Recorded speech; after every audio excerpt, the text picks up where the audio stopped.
ඉස්සෙල්ලා ඉස්කෝලේ. ඉතින් අපි අද හම්බෙන්නේ තුන්වෙනි අවස්ථාව. නේ තුන්වෙනි වතාවට තමයි අපි මේ හම්බෙන්නේ. මොකද අපි පළවෙනි අවස්ථාවේ බහුවර්ණ ප්‍රශ්න පත්‍රය ඔබ සමග සාකච්ඡා කළා. ඊළඟට දැන් දෙවෙනි අවස්ථාවේ අපි විගත රචනා ප්‍රශ්න පත්‍රය සාකච්ඡා කළා.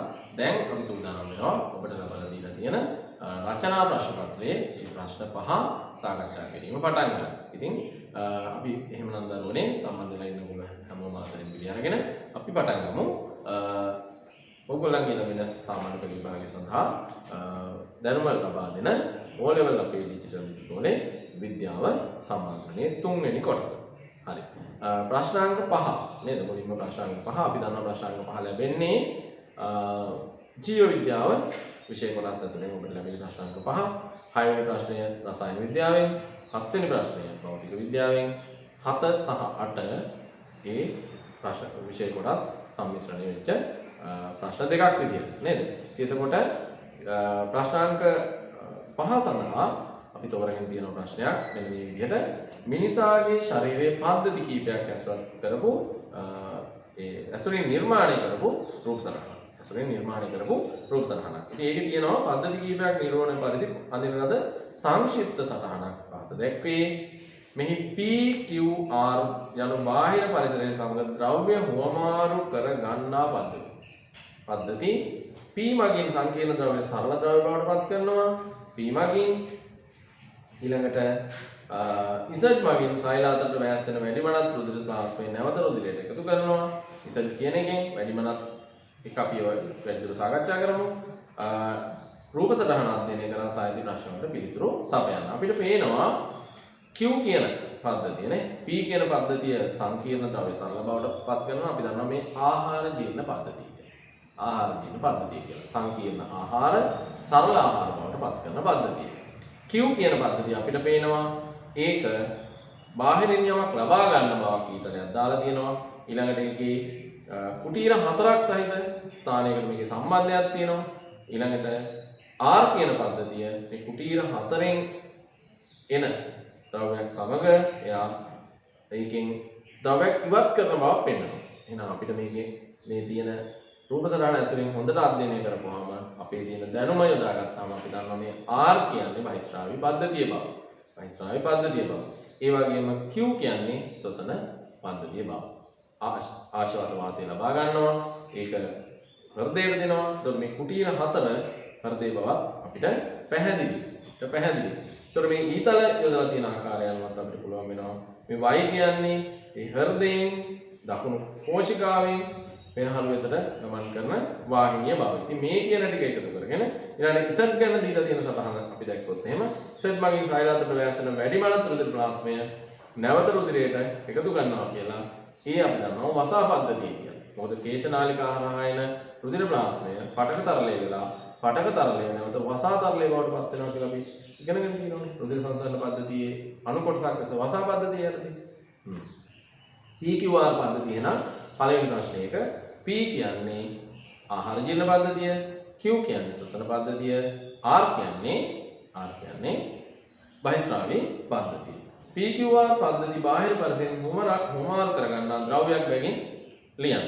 බාහිර පරිසරයෙන් හුවමාරු කර ගන්නා ද්‍රව්‍යයක්. ඒතකොට P සංකීර්ණ ආහාර, Q ආශ්වාස වාතය, ඒතකොට ආශ්වාස වාතය ලබාගෙන ඔක්සිජන් ගන්නවා කියන එකනේ. ආශ්වාස වාතයෙන් ඔක්සිජන් නේද? ඊළඟට වාතයට කාබන් ඩයොක්සයිඩ්. ඊළඟට වායුගෝලීය වාතය කියලා ලියුවත් එතනදී නිවැරදි වෙනවා. ඊළඟට R පද්ධතිය මුත්‍ර පරිසරයට බැහැර ගන්නවා. ඒ කියන්නේ යූරික් අම්ල යූරියා සහිත මුත්‍ර පරිසරයට බැහැර ගන්නවා. ඒතර බාහිර පරිසරයෙන් ලබා ගන්නා ද්‍රව්‍යයක් කියලා කියවම හුවමාරු කර ගන්නා ද්‍රව්‍යයක් කියවම P ආහාර සංකීර්ණ ආහාර, Q වායුගෝලීය වාතය, R මුත්‍ර බැහැර කරනවා කියන එක කිව්වනම් හරි. ඊළඟට XY තුලින් සංසරණය වන Z තුලින් සංසරණය වන සරල තරල එකිනෙකට වෙනස්ය.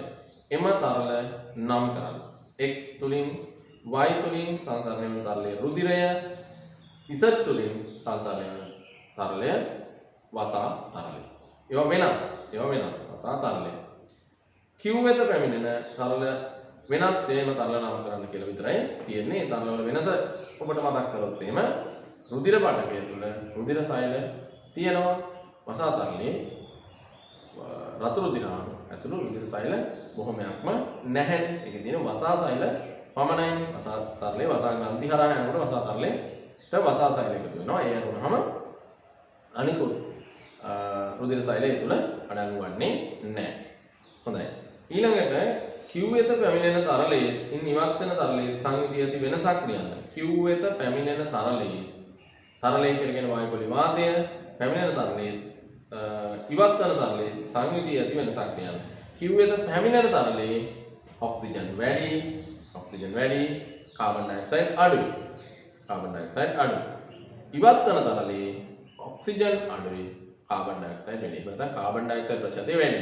අපිට කාබන් ඩයොක්සයිඩ් පැත්තෙන්ම ලියුවොත් Q වෙත පැමිණෙන තරලයේ කාබන් ඩයොක්සයිඩ් ප්‍රතිශතය අඩුය.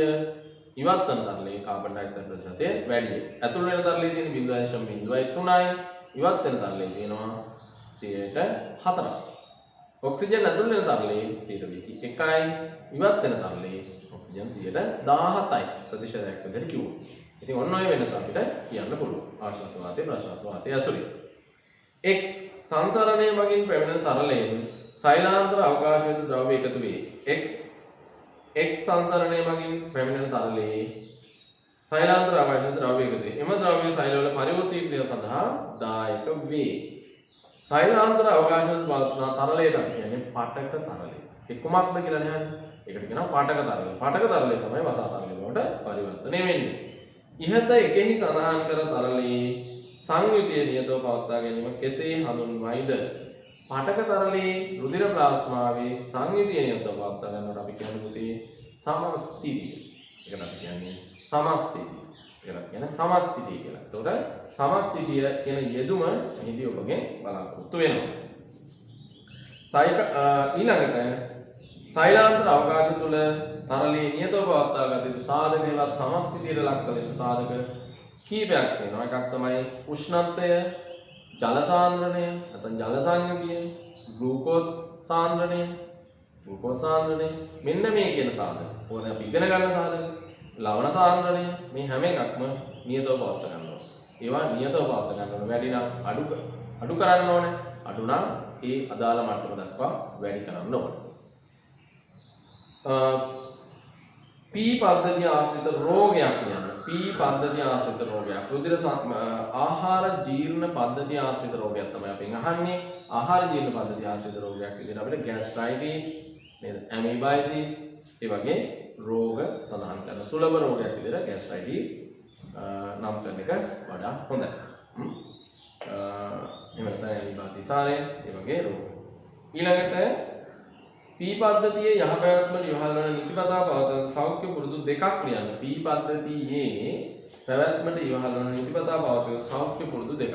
ඒ කියන්නේ P පද්ධතිය කියලා කියන්නේ ආහාර ජීර්ණ පද්ධතියනේ. ආහාර ජීර්ණ පද්ධතියේ යහපැවැත්මට ඉවහල් වන නිතිපතා පවතන සෞඛ්‍ය පුරුදු දෙකක්. ඒ කියන්නේ මේ ආහාර નિયમિત වේලාවට ආහාර ගන්න. ප්‍රමාණවත් පරිදි ජලය පානය කරන එක. ඊළඟට ප්‍රමාණවත් පරිදි තන්තු සහිත ආහාර ගන්න එක. ඉතින් මෙන්න මේවා යහපත් පුරුදු වෙනවා. P පද්ධතියේ යහපැවැත්ම සඳහා. ඒ කියන්නේ ඒ ආහාරවල සහ ජලය ප්‍රමාණවත් පරිදි ලබා ගැනීමෙන් රෝග වළක්වා ගැනීමේ හැකියාව තියෙනවා. ආහාර පුරුදු ක්‍රමවත් වීම තුලින් ગેස්ට්‍රයිටිස් වගේ රෝග වළක්වා ගන්න පුළුවන්. මලබද්ධය වගේ රෝග වළක්වා ගන්න පුළුවන්. ආහාර වල තන්තු සහ ජලය අන්තර්ගත වුණාම වර්තමානයේ R පද්ධතියට අයත් අවයව ක්‍රියාකාරීත්වය අඩාල වීම සෞඛ්‍ය ශාස්ත්‍රයේ මුහුණ දෙන බරපතල ගැටලුවක්. එම අවයවය ඒ තමයි වකුගඩු අක්‍රීය වීම ආශ්‍රිත ප්‍රශ්න. වකුගඩු අක්‍රීය වීම. නේද? නිදානගත වකුගඩු අක්‍රීය වීම විශේෂයෙන් අපේ විෂය නිර්දේශයේ අන්තර්ගත කරලා තිබෙනවා. ඉහත තුනෙහි සඳහන් අවයවයේ ක්‍රියාකාරීත්වය අඩපණ වීමට බලපාන සාධකයක්. එකක් තමයි බැරලෝක. අනිත් එක කෘෂි රසායන ද්‍රව්‍ය විෂ වර්ග ශරීරගත වීම ඕන සාධක.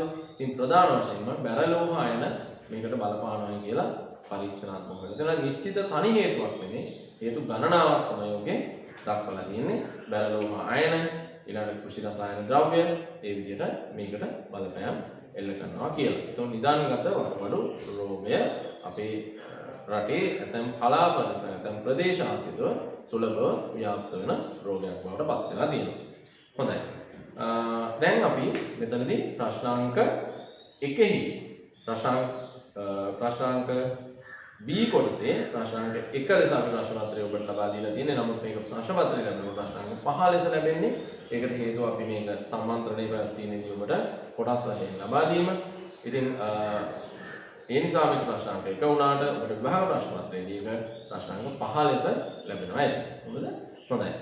එතකොට මේ ප්‍රශ්නය ගැන තවදුරටත් යම් හැඳින්වීමක් කරොත් මේ ප්‍රශ්නේ ඔබ දැක්කා ඍජු ප්‍රශ්න කිරීමකට වඩා නිර්මාණාත්මක ලෙස ප්‍රශ්න කිරීමක් දැන් සිද්ධ වුණා. පද්ධති කිහිපයක් එකට එකතු කරලා ප්‍රශ්න හදුණා. ඉතින් ඒ නිසා ඔබට ලැබෙන විභාග ප්‍රශ්නයක් ඒ වගේ මේ පද්ධති ආශ්‍රිත මේක 11 වෙනි 6 වෙනි ඒකකයේ ආදාළ විෂය කර්ම. ඉතින් ඒ ආශ්‍රිත සැලසුම් කළ එහෙම ප්‍රශ්න ලැබීමේ හැකියාවක් තිබෙනවා. මොකද හැම විෂය කර්මයක්ම අන්තර්ගත වෙන විදිහට ප්‍රශ්න පත්‍රය සකස් කිරීම තමයි වර්තමානයේ සිද්ධ වෙන්නේ. හැම විෂය ඒකකයක්ම ඒ කියන්නේ ඔබ විසින් ඉගෙන ගන්න ලබන එක ඒකකයේ සිට 10 ශ්‍රේණිය එක ඒකකයේ සිට 11 ශ්‍රේණිය 15 ශ්‍රේණිය එකකයේ හෙවත් සම්පූර්ණ විෂය නිර්දේශන අයිති වෙනවා ඒකක 35ක්. දොරේ 35ෙම ප්‍රශ්න ඇතුළත් කරලා තමයි මෙතෙක් ප්‍රශ්න පත්‍රය සකස් වුණේ. ඒ හැම විෂය කොටස් ඒකක සියල්ලෙන්ම ලැබෙන විදිහට යම් කොටසක් ලැබෙන විදිහට තමයි ප්‍රශ්න පත්‍රය සකස් වෙන්නේ. ඒ නිසා මේ වගේ ප්‍රශ්න වලට මුහුණ දීලා ඒ තුලින් ලබන හැකියාව ඔබට විභාගය තුළ භාවිත කිරීමේ හැකියාව ලැබෙනවා. එහෙනම් මේ අපේ රචනා ප්‍රශ්න පත්‍රයේ පළවෙනි ප්‍රශ්නේ එහෙම නැත්නම් ඔබේ විභාගෙ නම් ප්‍රශ්නාංක 5ට අදාළව අපි විසින් ඉදිරිපත් කරන ප්‍රශ්නේ පිළිතුරු. හොඳයි දරුවනේ. දැන් අපි එහෙනම් රචනා ප්‍රශ්න පත්‍රයේ ප්‍රශ්නාංක 2 සාකච්ඡා කරන්න සූදානම් වෙමු. මේකේ තියෙන්නේ විද්‍යාගාර ක්‍රියාකාරකමක්. අනිවාර්යයෙන්ම ඔයගලන්ට විද්‍යා ප්‍රශ්න පත්‍රයේ ඒ ප්‍රැක්ටිකල් එකක් ආශ්‍රිතව. එහෙම නැත්නම් අපි විද්‍යාගාරයේ ක්‍රියාකාරකමක් කරපු එකක් ආශ්‍රිතව ප්‍රශ්නයක් ලැබෙනවා. මොකද මේ ආශ්‍රිතව ලැබෙන ක්‍රියාකාරකම් කීපයක් තියෙනවා. එයින් ක්‍රියාකාරකමක් ආශ්‍රිතව තමයි මේ ප්‍රශ්නේ ලැබෙන්නේ. 0.1 ඝන දෙසිමීටරයක මවුල සාන්ද්‍රණය ඇති HCl අම්ල ද්‍රාවණයක් සාදා ගැනීම. HCl අම්ල ද්‍රාවණයක් සාදා ගැනීම 0.1 ඝන දෙසිමීටර මවුල සාන්ද්‍රණය ඇති NaOH ද්‍රාවණයක් සාදා ගැනීම. සාදාගත් NaOH ද්‍රාවණයේ මිලිලීටර් 25ක් ෆ්ලාස්කුවට දැමීම. එයට පිනොක්තලින් ද්‍රාවණයේ ස්වල්පයක් එක් කර කැළතීම. පිළියෙල කළ HCl ද්‍රාවණයෙන් 50 මිලිලීටර් බියුරේට්ටුවට දැමීම. ඊට පස්සේ බියුරේට්ටුවේ කරා මේ හැර HCl ද්‍රාවණයේ NaOH ද්‍රාවණය එකතු කරන අතරතුර ෆ්ලාස්කුව සෙලවීම. දැන් ඕක අපි මෙහෙම ගත්තොත් මේ තියෙන්නේ සාදා ගන්න ඕනේ 0.1 ඝන දෙසිමීටර මවුල සාන්ද්‍රණය ඇති HCl අම්ල ද්‍රාවණයක්. HCl අම්ල ද්‍රාවණය මේ විදිහට හදාගන්න. මේ තියෙන HCl අම්ල ද්‍රාවණය HCl කොහොමද 0.1 මවුල ඝන ඩෙසිමීටරයට නෝ ඊළඟට හදා ගන්නවා NaOH. දැන් මේ වගේ තොරතුරු දුන්නාම ඔබට මේක සාරාංශගත කරගන්න එක තමයි හොඳ. ඒක මෙන්න මේක මොකක්ද? මේ තියෙන්නේ NaOH ද්‍රාවණය 0.1 මවුල ඝන ඩෙසිමීටරයට. මෙන්න මේ ද්‍රාවණය. මේ ද්‍රාවණ දෙක හදාගත්තා. හදාගෙන සාදාගත් NaOH ද්‍රාවණය මිලිලීටර් 25ක් ෆ්ලාස්කුවට දානවා. ඒ කියන්නේ අපි මේකට ගන්න කේතු ෆ්ලාස්කුවක්. කේතු ෆ්ලාස්කුවක් අරගෙන ඒක මේ ද්‍රාවණය මේ විදිහට දානවා. ද්‍රාවණයෙන් 25ක් මැනලා දානවා. දාලා 25ක් මැනලා දැම්මා ෆ්ලාස්කුවට දැම්මා. දැන් මේ තියෙන්නේ NaOH ද්‍රාවණය. NaOH ද්‍රාවණය තමයි මේ තියෙන්නේ. මේකට NaOH ද්‍රාවණය දාලා 25ක් දාලා ඒකට පිනොක්තලින් ද්‍රාවණය ස්වල්පයක් එක් කර කලතනවා. පිනොක්තලින් ද්‍රාවණය එක් කර කලතපු ගමන් මේකේ වර්ණය රෝස පාට වෙනවා කියලා ඕගොල්ලන්ට මතක් වෙන්න ඕන. මොකද NaOH ද්‍රාවණයකට පිනොක්තලින් දාපු ගමන් රෝස පාට වර්ණය ලැබෙන නිසා. ඒක මතක් වෙන්න. රෝස පාට වර්ණය ලැබුණාට පස්සේ මේකට අපි බියුරේට්ටුව දැම්මම මෙතන සම්පූර්ණයෙන් අදින්නේ බියුරේට්ටුවට මැනලා ගත්තු HCl බියුරේට්ටුවට මැනලා ගත්තු HCl මේකේ කරාමය තියෙනවා මෙතන කරාමය තියෙනවා කරාමය විවෘත කරලා මේක HCl HCl මේකට බිඳුව වගේ එකතු කරන්න ඕනේ. එතකොට මෙතන විද්‍යාගාර ආධාරණ මේක සම්බන්ධ කරලා මේක සොලවා ගන්න පුළුවන් විදිහට එමින් සොලවන්න පුළුවන් විදිහට ෆ්ලාස්ක් එක මෙතන තියලා මේකෙන් බිඳුව වලින් මේකට වැටෙන්න සලස්වනවා. බිඳුව වලින් වැටෙන්න සලස්වනවා. බියුරේට් එකට පිළියෙල කරලා HCl දාන්නේ 50ක් බියුරේට් එකට දානවා. බියුරේට් එකට ඉහළින් බියුරේට් එකෙන් දාන්නේ පහළින් මේක ඉවත් වෙන්නේ. කරාමේ තියෙනවා විද්‍යාගාර ආධාරයක සම්බන්ධ කරලා මේකෙන් පහළ බිඳුව වලින් දානවා. බියුරේට් එකේ කරාම හැර HCl ද්‍රාවණය NaOH ද්‍රාවණයට එකතු කරන අතරතුර ප්ලාස්කෝ මෙහෙම සොලවනවා. ප්ලාස්කෝ එමේ සොලවන්න ඕන මෙතන. ඊට පස්සේ ප්ලාස්කෝයේ තියෙන NaOH ද්‍රාවණයේ වර්ණය කුමක්ද? පළවෙනි ප්‍රශ්නයට පිළිතුර මෙන්න පළවෙනි ප්‍රශ්නෙට පිළිතුර. රෝස පාටයි බාස්මික ද්‍රාවණ හමුවේ NaOH හමුවේ බාස්මික භස්ම හමුවේ රෝස පාට දක්වනවා. හයිඩ්‍රොක්සිල් හමුවේ හයිඩ්‍රොක්සිල් අයන හමුවේ රෝස පාට දක්වනවා පිටොත්තේ. ඉතින් දර්ශක පිළිබඳ දැනුම හිතන එතනදී පරීක්ෂා කරේ ආම්ලික ද්‍රව්‍ය හමුවේ මේවා වර්ණ වෙනසක් පෙන්නන්නේ නැහැනේ පිනොත්තලිය. හොඳයි. ඊළඟට මේ ද්‍රාවණයේ අවර්ණ අවස්ථාවේ HCl ආම්ලය එකතු කිරීම නතර කරලා ලදී. අවර්ණ වුණු මොහොතේම මේක අවර්ණ වුණු මොහොතේම HCl එකතු කරන එක නතර කරනවා. මෙතන ඕන සුදු පසුබිමක් උඩ තියලා තිබ්බාම ෂණිකව මේක බලා ගන්න පුළුවන් වෙනවා. හොඳයි. ඊට පස්සේ එම අවස්ථාවේදී ප්ලාස්ටික් මිශ්‍රණය ආම්ලිකද බාස්මිකද උදාසීනද? අපි දන්නවා මේක දැන් උදාසීනයි. වැඩිපුර ආම්ල එකතු කරොත් ආම්ලික වෙන්නේ ෂණිකව නතර කරනවා නම් මේක උදාසීන ද්‍රාවණයක්. එහෙනම් උදාසීනයි. ඔබගේ උත්තරේ තෝරන්න තියෙන්නේ. උත්තර තුනක් දීලා තියෙන උත්තරේ එතනින් අදාළ පිළිතුර ලියන්නයි තියෙන්නේ. මෙහිදී සිදු වූ ප්‍රතික්‍රියාවට අදාළ අසම්පූර්ණ සමීකරණය පහද දැක්වේ. එහි xy නම් කරන්න. මෙතන xy නම් කරන්න. ඉතින් අපිට කරන්න තියෙන්නේ මේකේ සම්පූර්ණ සමීකරණය ලියලා බලමු. නේ සම්පූර්ණ සමීකරණය ලියලා බලමු. එතකොට හරි. NaOH AQ ධන ජනීය ද්‍රාවණය සහ අපි දන්නවා මෙතන තිබුණේ HCl AQ ඊතලය අපි දන්නවා මෙතන හැදෙන්නේ NaCl බව. NaClAQ. ඉතින් එතකොට අපිට පේනවා මේකේ y x සහ y දැන් අපිට ලැබුණා HCl සහ NaCl. එහෙනම් x කියන්නේ නම් කරන්න කියලා කියන්නේ x යන HCl හයිඩ්‍රොක්ලොරික් අම්ලය, y කියලා කියන්නේ NaCl ජලාණුව මේකේ තිබෙනවා. ඉතින් මේක තුලිත රසායනික සමීකරණයක් වෙනවා. හයිඩ්‍රජන් දෙකක් තිබෙන නිසා තුලිත රසායනික සමීකරණයක් වෙනවා. මෙම ප්‍රතික්‍රියාව තාපදායක ප්‍රතික්‍රියාවකි. එය තහවුරු කරන නිරීක්ෂණයක් ලියන්න. මේක තාපදායක ප්‍රතික්‍රියාවක් කියලා අපිට ප්‍රකාශනයෙම දීලා තියෙනවා. ඉතින් මේක තහවුරු කරන නිරීක්ෂණය තමයි මෙම ප්ලාස්කුව රත් වෙනවා. ප්ලාස්කුව රත් වෙනවා. ඉතින් ප්ලාස්කුවේ උෂ්ණත්වය ඉහළ යනවාද කියලා බලන්න අපි මේකේ උෂ්ණත්වමානයක් දාලා නැහැ. ඒ නිසා ප්ලාස්කුව රත් වෙනවා කියන නිරීක්ෂණය තමයි අපිට ලැබෙන්නේ. මේ ප්‍රතික්‍රියාව සිද්ධ වෙනකොට ප්ලාස්කුව රත් වෙනවා. හොඳයි. B කොටස. නේද? B කොටසට ඔබ සපයන ලද පිළිතුරු අපි පරීක්ෂා කරමු. කණුක H2SO4 අම්ලයේ සම පරිමාණ භාවිතා කර සකස් කළ විද්‍යුත් රසායනික කෝෂ දෙකක් පහත දැක්වේ. භාවිතා කර ඇති ලෝහ තහඩුවල භෞතික ස්වභාවය සමාන වේ V1 V2 යන වෝල්ට් මීටර දෙකක්. V1 V2 යන වෝල්ට් මීටර දෙකක්. V1 V2 පෙන්නලා තිනවා වෝල්ට් මීටර දෙකක්. V1 V2 පාඨාංග වලින් විශාල පාඨාංගය කොහොමද? දැන් අපි හොඳට බලන්න ඕන. කොපා තහඩු දෙක තියෙනවා. සිංක් ෆෙරස් තියෙන්නේ. එහෙනම් අනිවාර්යෙන් මේකේ විශාල අගය වෙන්නේ V1. ඊට පස්සේ අහනවනේ හේතුව විද්‍යුත් රසායනික ශ්‍රේණිය තුල ඉහත ලෝහවල පිහිටීම සැලකිල්ලටගෙන ඔබේ එකෙහි දැක්වූ පිළිතුර පැහැදිලි කරන්න. එකෙහි දැක්වූ පිළිතුර පැහැදිලි කරන්න. මෙන්න මේකයි දරුවනේ පිළිතුර.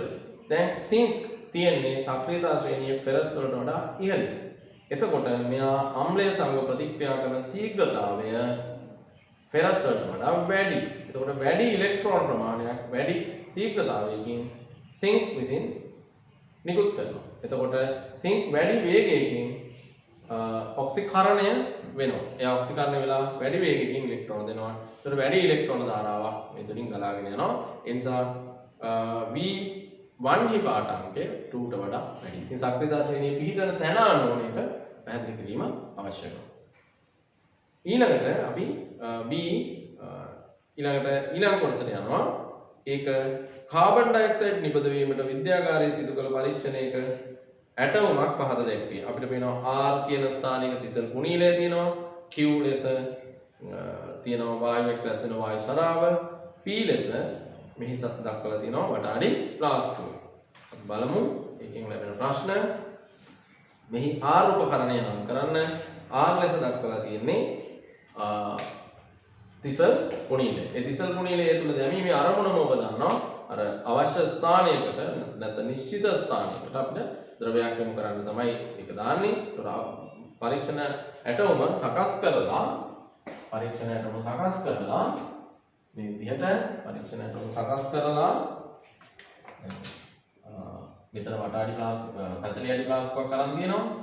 40 අඩි ප්ලාස්ටික්යක් මේ විදිහට 40 අඩි ප්ලාස්ටිකුවේ මෙතන තිසල් කුණීලය හැබැයි ගහලා තිසල් කුණීලය දැම්මහම දැන් මේකේ අපිට අපි අවශ්‍ය ද්‍රව්‍ය දාලා මේක පතුලට මේ විදිහට යොමු කරලා තියෙනවා. මේ විදිහට පතුලට යොමු කරලා තියෙනවා. මොකද මෙතන දැන් සංඝටකය දාලා තියෙනවා. ද්‍රාවණය HCl දැම්මහම මේක මෙතනින් මෙහෙම වැහිලා යන්න ඕනේ. ඒතකොට අවශ්‍ය වෙලාවෙ දැම්මහම මේක මෙහෙම වැහිලා ගියාම මෙතනින් නිපදවන වායුව එළියට යන්නේ නැහැ. ඒතකොට විසර්ජක නලය මෙතනින් දාලා මේ විදිහට අපිට වායුව ඉවතට ගන්න පුළුවන් වෙනවා. ඉතින් ඇටෝම මුලින් සකස් කර ගන්නකොට අවශ්‍ය වෙලාවෙදී අම්ලය ඇතුල් කිරීම සඳහා එන්න අපි ඔක්සිජන් නිපදවීමේදී හයිඩ්‍රජන් පෙරොක්සයිඩ් දාන්න ඕන ඒ වෙලාවේ හැරි තිසල් කුණීල මේ විදිහට දිග මේක තුළට සම්බන්ධ කරනවා. තිසල් කුණීලය සම්බන්ධ කිරීම අවශ්‍යතාවය ඒකයි. එතකොට ආරම්භකරණයේ තිසල් කුණීලය සාන්ද්‍ර හයිඩ්‍රොක්ලෝරික් අම්ලය භාවිතයෙන් තන්ත්‍ර හයිඩ්‍රොක්ලෝරික් අම්ල ද්‍රාවණයක් සාදා ගන්න ආකාරයේ කෙටියෙන් නියම. සාන්ද්‍ර හයිඩ්‍රොක්ලෝරික් අම්ලය භාවිතයෙන් තන්ත්‍ර හයිඩ්‍රොක්ලෝරික් අම්ල ද්‍රාවණයක් හදනකොට අපි අම්ලයක් තනු කරන හැටි දන්නවද කියන එක බලන්න තමයි මේ ප්‍රශ්නේ දාන්නේ. මේ ප්‍රශ්නය ඔබට යොමු කරන්නේ. එතකොට අපි කරන්නේ මුලින්ම ජලය අවශ්‍ය ප්‍රමාණයට ජලය බීකරයකට අරගෙන ඒකට අම්ල පරිමාව මැනගෙන වෙනම ඊපස්සේ ජලයට අම්ල එකතු කරමින් තනු කර ගැනීම. ජලයටයි අම්ල එකතු කරන්නේ. ඒක දන්නවද කියලා බලන්න තමයි මේක යොමු කරලා තියෙන්නේ. ජලයට අම්ල එකතු කරනවා. අම්ලයට ජලය දාන්නේ නැහැ. නේද? ඒක ශනිකව එතකොට කුඩා ජල පරිමාවක් අම්ලයට වැටෙනකොට විශාල අම්ල පරිමාවකට ලොකු විපර්යාසයක් සිද්ධ වෙන්න පුළුවන්. ඒ නිසා අනතුරුදායක වෙන්න පුළුවන්. මේ අනතුරු වළක්වා ගැනීම සඳහා අවශ්‍ය ජල පරිමාව වැඩි ජල පරිමාව මැනගෙන ඒකට අම්ලය ක්‍රමයෙන් සුළු ප්‍රමාණයෙන් එක් කර ගැනීම තමයි කරන්නේ. ඉතින් ඒක ඒ විදිහට ලියන්න ඕනේ. ජලයට අම්ල එකතු කරනවා කියන අදහස. හරිද? අපිට මේකේ සාන්ද්‍ර ප්‍රමාණයක් කියලා නැති නිසා ගණනය කිරීම ඒව මොකුත් නැහැ. ඉහත පීහිදී සිදුවන ප්‍රතික්‍රියාවේදී ලැබෙන නිරීක්ෂණයක් ලියන්න. පීහිදී සිදුවන ප්‍රතික්‍රියාවේදී ලැබෙන නිරීක්ෂණයක් ලියන්න. පීහිදී සිදුවන ප්‍රතික්‍රියාව කාබන් ඩයොක්සයිඩ් නිපදවීමනේ. එහෙනම් මෙතන දාලා කියන්නේ කැල්සියම් කාබනේට්. කැල්සියම් කාබනේට් තමයි දාන්නේ. කියන්නේ කිරිකරුණ කැට කියලා අපි ඔකේ කියනවා. විද්‍යාගාරයේ අපිට ලැබෙන කිරිකරුණ කැට. එතකොට ඒකට ප්‍රතික්‍රියාවේදී ලැබෙන නිරීක්ෂණය තමයි වායු පිට වෙන එකනේ. ඒ කියන්නේ වායු පිට වෙනවා, අවර්ණ වායු පිට වෙනවා. right? අවර්ණ වායු පිට වෙනවා. අම්ලයක් කාබනේට් සමග ප්‍රතික්‍රියාව. මෙම පරීක්ෂණයේ අවසානයේදී කිව්හ රැස් වූ වායු ස්කන්ධයේ ග්‍රෑම් 11යි. ග්‍රෑම් 11යි. කාබන් ඩයොක්සයිඩ් අණුවක සාපේක්ෂ අංක ස්කන්ධය ගණනය කරන්න. ඉතින් සාපේක්ෂ අංක ස්කන්ධය ගණනය කිරීම කියන කොටස අනිවාර්යයෙන් ප්‍රශ්න පත්‍රය ඇතුලේ අපිට ලැබෙනවා. එතකොට අපි ඒක අනිවාර්යෙන් දැනගෙන ඉන්න ඕනේ. කාබන් ඩයොක්සයිඩ් අණුවේ මෞලික ස්කන්ධය නැත්නම් සාපේක්ෂ අංක ස්කන්ධය. එතනදී ඔබට C සමානයි 12යි, O සමානයි 16යි කියන එක ලබා දෙනවා. O සමානයි 16යි, C සමානයි 12යි. ඒතර එක වැඩි කිරීම 12 එකතු කිරීම දෙක වැඩි කිරීම 16. එතකොට 12 එකතු කිරීම 32 44යි ග්‍රෑම් මවුලයට. මෙන්න මේ ස්කන්ධය අපිට ලැබෙනවා. එතකොට පරීක්ෂණයේ අවසානයේදී එකතු වූ කාබන් ඩයොක්සයිඩ් අණු මවුල ගණන කොපමණද? එතකොට අණු මවුල ගණන සෙවීමේ ක්‍රම ශිල්පය තමයි මෙන්න මේ n සමානයි m බෙදීම m කියන සමීකරණය. n සමානයි සිම්පල් m බෙදීම capital m කියන සමීකරණය. එතකොට n සමානයි සිම්පල් m කියලා කියන්නේ 11යි ග්‍රෑම් කියලා ඔය ප්‍රශ්නේ දීලා තියෙනවා. මෞලික ස්කන්ධය අපි හදාගෙන තියෙනවා 44යි ග්‍රෑම් මෞලයට කියලා. එතකොට n සමානයි 4න් 1යි 4න් 1යි මෞල කියන පිළිතුර ලැබෙනවා. ඒ කියන්නේ ඍණ මෞල ඍණ අගය එකට ගත්තාම එතකොට 0.25යි මෞල පිළිතුර. 0.25යි මෞල පිළිතුර. එතකොට ඊළඟට එක්රැස් වූ කාබන් ඩයොක්සයිඩ් අණු සංඛ්‍යාව ගණනය කරන්න. කාබන් ඩයොක්සයිඩ් අණු සංඛ්‍යාව ගණනය කරන්න කියලා කිව්වහම අපිට තියෙන දැන් මෞල සංඛ්‍යාව මෙතන තියෙනවා. මෞල 4න් 1යි. මෞල 4න් 1යි. එහෙනම් අපි මෙතන ලියනවා මෞලයක අණු දැනගන්න ඕන. මෞලයක අණු. ඒක මුලින්ම සටහන් කරගත්තාම අපිට පුළුවන් වෙනවා මෞලයක අණු තියෙනවා 6.022 වැඩි කිරීම 1023. 6.022 වැඩි කිරීම 1023 අගයක්. එහෙමනම් CO2 මෞල 0.25ක එහෙම නැත්නම් 4න් 1ක අණු සමානයි 6.022 වැඩි කිරීම 1023 වැඩි කිරීම 4න් 1. ඒ කියන්නේ අපිට පුළුවන් 6.022 4න් බෙදලා පිළිතුර දාන්න නේද?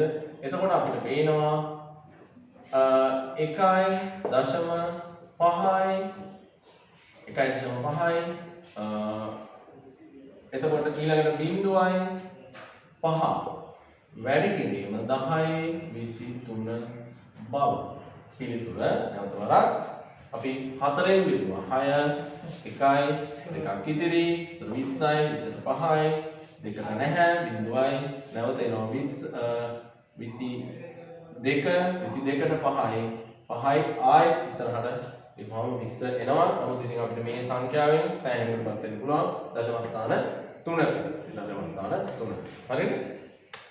හොඳයි. ඊළඟට කැල්සියම් කාබනේට් හා හයිඩ්‍රොක්ලොරික් අම්ල අතර ප්‍රතික්‍රියාව පහක් දැක්වේ. මෙහි Z නම් කරන්න. එතකොට අපි ප්‍රතික්‍රියාව මෙහෙම ලියමු. right? ප්‍රතික්‍රියාව ලියලම අපි ඒකේ ප්‍රතික්‍රියාව ලියලම අපි බලමු කොහොමද එන්නේ කියලා. කැල්සියම් කාබනේට් ඝනය ධන 2 HCl AQ ද්‍රව්‍ය ද්‍රාවණය ඊතලය Y AQ Y කියලා කිව්වහම පෙතරින් හොයාගන්න ඕනේ. කැල්සියම් සහ ක්ලෝරින් එකතු වෙලා හැදෙන කැල්සියම් ක්ලෝරයිඩ් AQ ධන කැල්සියම් ක්ලෝරයිඩ් ධන Z කියලා කියන්නේ එතකොට ජල අණුව L සහ කාබන් ඩයොක්සයිඩ් වායුව. කොයිමදයි මේ හැදෙන්නේ. එතකොට කැල්සියම් ක්ලෝරයිඩ් සහ ජලය තමයි මේ අමතර ඵලය. එතකොට මේක අහනවා අපෙන් 2HCl මෙතන දාලා තියෙනවා. අපෙන් අහන්නේ මෙහි Z නම් කරන්න. Z ලෙස නිපද වෙන්නේ ජල අණුව.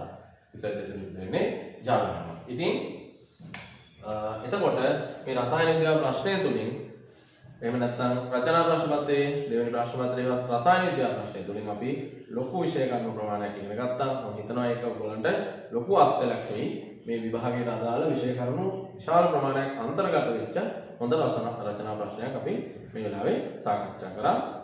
ඉතින් O level අපේ ඉදිරියට ඉස්කෝලේ හරහා ඔබට මම හිතන්නේ ලොකු සේවාවක් මේ අවස්ථාවේ සිද්ධ වෙනවා කියලා මේ විෂය කරුණු සාකච්ඡාව හරහා ඔබට ලබා ගන්න පුළුවන් දැනුම.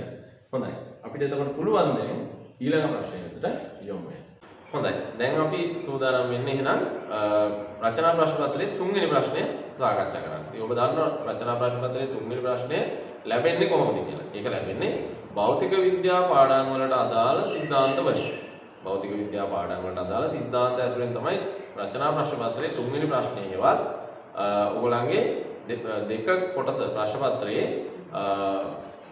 7 වෙනි ප්‍රශ්නේ ලැබෙන්නේ. 7 වෙනි ප්‍රශ්නය ලැබෙන්නේ. එතකොට අපි මේ කතා කරන්නේ ඔබගේ ප්‍රශ්න පත්‍රයේ කොටස් දෙකක් විදිහට වෙන ඔබට අතරපත් වෙන නිසා එතකොට රචනා ප්‍රශ්න පත්‍රයේ A B කොටස් දෙක වෙන වනේ ඔබට ලැබුණේ. එතකොට ඒකෙදි මේකේ ප්‍රශ්න අංක 3 කියලා සටහන් වුණාට ඔබගේ ප්‍රශ්න පත්‍රයේ මේක සටහන් වෙන්නේ ප්‍රශ්න අංක 40. එතකොට ඊට අනුරූපව ඒ කියන්නේ ඒ සඳහා තෝරාගත්තු විෂය කරුණු ටිකක් මම මේ ඇතුලේ මේ ප්‍රශ්නය ඇතුලේ අන්තර්ගත කරලා තියෙනවා. ඉතින් මුලින්ම මේ සඳහා අන්තර්ගත කළේ උඩුකුරු තෙරපුම ආශ්‍රිත ඒ අපි කරන විද්‍යාගාර පරීක්ෂණය ඇතුලේ අහන ප්‍රශ්නයක්. ඉතින් ප්‍රශ්නය දෙසට යොමු වුණාම දැන් අපිට මේක සාකච්ඡා කරන මොහොතේ රූප සටහන දර්ශනය වෙනවනේ. රූප සටහන දර්ශනය වෙනවනේ. ඒ ඇසුරෙන් ඔබට මේක බලන්න පුළුවන්. දැන් මේක කියන්නේ මෙහිමයි. විද්‍යාගාර ක්‍රියාකාරකමක උපකරණ කට්ටලය පහත දැක්වේ. නිව්ටන් තුලාවේ පාඨාංකය 46 නිව්ටන් වියයි. නිව්ටන් තුලාවේ පාඨාංකය අපිට මේනවා මේක නිව්ටන් තුලාවේ එල්ලලා තියෙනවා ලෝහ කුට්ටියක්. ඒකේ නිව්ටන් 40ක බරක් නිරූපණය වෙනවා. පාඨාංකය නිව්ටන් 40ක් නිරූපණය වෙනවා. ඉලෙක්ට්‍රොනික තුලාවේ පාඨාංකය ග්‍රෑම් 50ක් විය. ඉලෙක්ට්‍රොනික තුලාව ඒක මත තමයි ස්පීකරේ තියලා තියෙන්නේ. ස්පීකරේ ස්කන්ධය මෙතන පෙන්නනවා ග්‍රෑම් 50ක් ලෙස ස්පීකරේ ස්කන්ධය. අපි දන්නවා මේක දැන් පිටාර මට්ටම දක්වා මේ විස්ථාපන බඳුනේ එහෙම නැත්නම් යුරේකා බඳුනේ පිටාර මට්ටම දක්වා ජලය පුරවලයි තියෙන්නේ. එතකොට දැන් ඊළඟ පියවරේදී දැන් මේ පිහිටීමේදී තමයි මේ පාඨාංග ටික අපිට ඊළඟ පියවරේදී මේක සම්පූර්ණයෙන් ජලය ගිල්ලනවා. ඒක සම්පූර්ණයෙන් ජලය ගිල්ලනවා අපි දන්නවා විස්ථාපන බඳුනේ ජලය විස්ථාපනය වෙලා ස්පීකරයට පතිත වෙන බව. එතකොට ස්පීකරයට පතිත වුණාම මේ පාඨාංග දෙකම ඒ අවස්ථාවේදී වෙනසකට ලක් වෙනවා. ඉතින් ඒ ඇසුරෙන් තමයි ප්‍රශ්නය අහන්නේ. මේක විද්‍යාකාරයක් විසින් සිදු කරන ක්‍රියාකාරකමක්. ඒ ඇසුරෙන් කරන ගණනය කිරීම. ඒ ඇසුරෙන් තමයි අපි ආකිමිඩිස් නියමය අනාවරණය කරගන්නේ. ඉතින් ඒ කරුණු ඔබ කොතරම් දැනුවත්ද කියලා පරීක්ෂා කරන ප්‍රශ්නයක්. අපි බලමු. ලෝහ කුට්ටිය හා නිව්ටන් තුලාව සම්බන්ධ කර ඇති තන්තුවේ ආතතිය කොහොමද? දැන් මේ සියල්ල විස්තර කරලා අපෙන් අහනවා ලෝහ කුට්ටිය අර නිව්ටන් තුලාවට සම්බන්ධ කර ඇති තන්තුවේ ආතතිය. ඒතර තන්තුවේ ආතතිය සමාන වෙනවනේ වස්තුවේ බරට. එහෙනම් වස්තුවේ බර අපිට මෙතන දීලා තියෙනවා නිව්ටන් 40යි කියලා. ඒක තමයි නිව්ටන් තරාදියෙන් පෙන්වන්නේ. එතකොට පෙන්වන නිව්ටන් 40ට තන්තුවේ ආතතිය සමානයි. එහෙනම් තන්තුවේ ආතතියත් අපිට සටහන් කරන්න පුළුවන් දරුවනේ 40යි නිව්ටන් ලෙස. එතකොට මම ඔබට කියපු කාරණා මම හිතන්නේ පැහැදිලි. මේ වස්තුවේ බරට සමාන ආතති බලයක් ඔය තන්තුව මත යෙදෙනවා. ඒ කියන්නේ මේ කුට්ටිය එල්ලලා තියෙන තන්තුව. මේ තන්තුව උතර නම් කරලා දිනවනේ. මේ තන්තුවේ ආතතිය එතකොට නිව්ටන් 40ක් වෙනවා. අපි යනවා දෙවෙනි කොටසට. නිව්ටන් තුලාවේ එල්ලී ඇති ගල් කැටය ජලයේ සම්පූර්ණයෙන් ගිල්වන ලදී. මේ ඒකේ නිව්ටන් තුලාවේ එල්ලා ඇති ගල් කැටය කියලා එතන සඳහන් වෙලා තියෙනවා. නමුත් එතන වෙන්න ඕන අර ලෝහ කුට්ටියක් නෙල්ලලා තියෙන්නේ. එතන මුද්‍රණයේ යම් දෝෂයක් තියෙනවා. ඒක වස්තුව කියලා අපි ගමුකෝ. එතකොට ඒක ඇඩ්ලෝඩ් අවසන් වෙනවා. මේ නිව්ටන් තුලාවේ එල්ලා ඇති වස්තුව සම්පූර්ණයෙන් ගිල්වන ලදී. එවිට නිව්ටන් තුලාවේ පාඨාංකය 30 නිව්ටන් විය. දැන් නිව්ටන් තුලාවේ පාඨාංකය අඩු වෙනවා. අපි දන්නවනේ ක්‍රියාකාරකමේදී අඩු වෙනවා. මේකට හේතුව තමයි ජලය මගින් ඉහළට යොදන උඩුකුරු තෙරපුම. එතකොට උඩුකුරු තෙරපුම බලය අපිට පේනවා නිව්ටන් 10ක් බව. උඩුකුරු තෙරපුම බලය නිව්ටන් 10ක් බව මේකෙදි පැහැදිලි. මොකද වස්තුවේ බර අඩුවීමකට ලක් කරලා තියෙනවා නිව්ටන් 40 සිට නිව්ටන් 30 දක්වා. එතකොට දැන් නිව්ටන් 10ක වෙනසක් මෙතන එනවා. ඒ නිව්ටන් 10ක වෙනසක්. දැන් අහනවා ඒකේ ඒ කොටස බීකරයේ ජලය එකතු වීම අවසන් වූ විට ඉලෙක්ට්‍රොනික තුලාවේ පාඨාංකය කොපමණද? එතකොට ඉලෙක්ට්‍රොනික තුලාවේ පාඨාංකය දැන් ඔබ විසින් ගණනය කරලා සටහන් කරන්න ඕනේ. එතකොට දැන් අපිට පේනවා විස්ථාපිත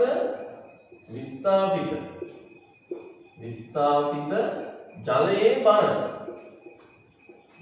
බර නම් ලැබෙනවා සමානයි 40යි නිව්ටන් වලින් අඩු වෙන්න ඕනේ 30යි නිව්ටන්.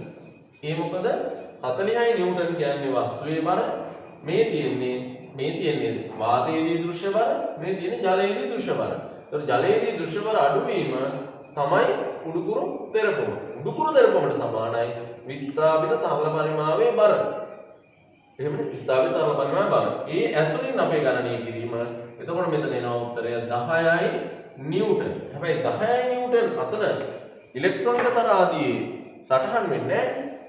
එතන සටහන් වෙන්නේ ග්‍රෑම් ලෙසනේ. එතන තියෙන දැනට ස්කන්ධයක් සටහන් වෙලා තියෙනවා 50 ග්‍රෑම්. දැන් එතන සටහන් වෙන පාට අංකයක් මේක අහනවා. එතකොට ඔබට සුවිශේෂී ගණනය කිරීමක් තියෙනවා.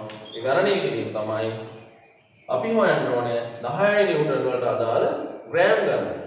ග්‍රෑම් ගණන නේ. එහෙනම් අපි මෙතනට දා ගන්නවා W සමානයි මේ තියෙන බරනේ mg කියන සමීකරණය නේ. W සමානයි mg. දැන් අපිට මේක එකවරම ගණනය කරලා කියන්න පුළුවන් මේ නිව්ටන් 10 සමානයි කිලෝග්‍රෑම් එකක් බව.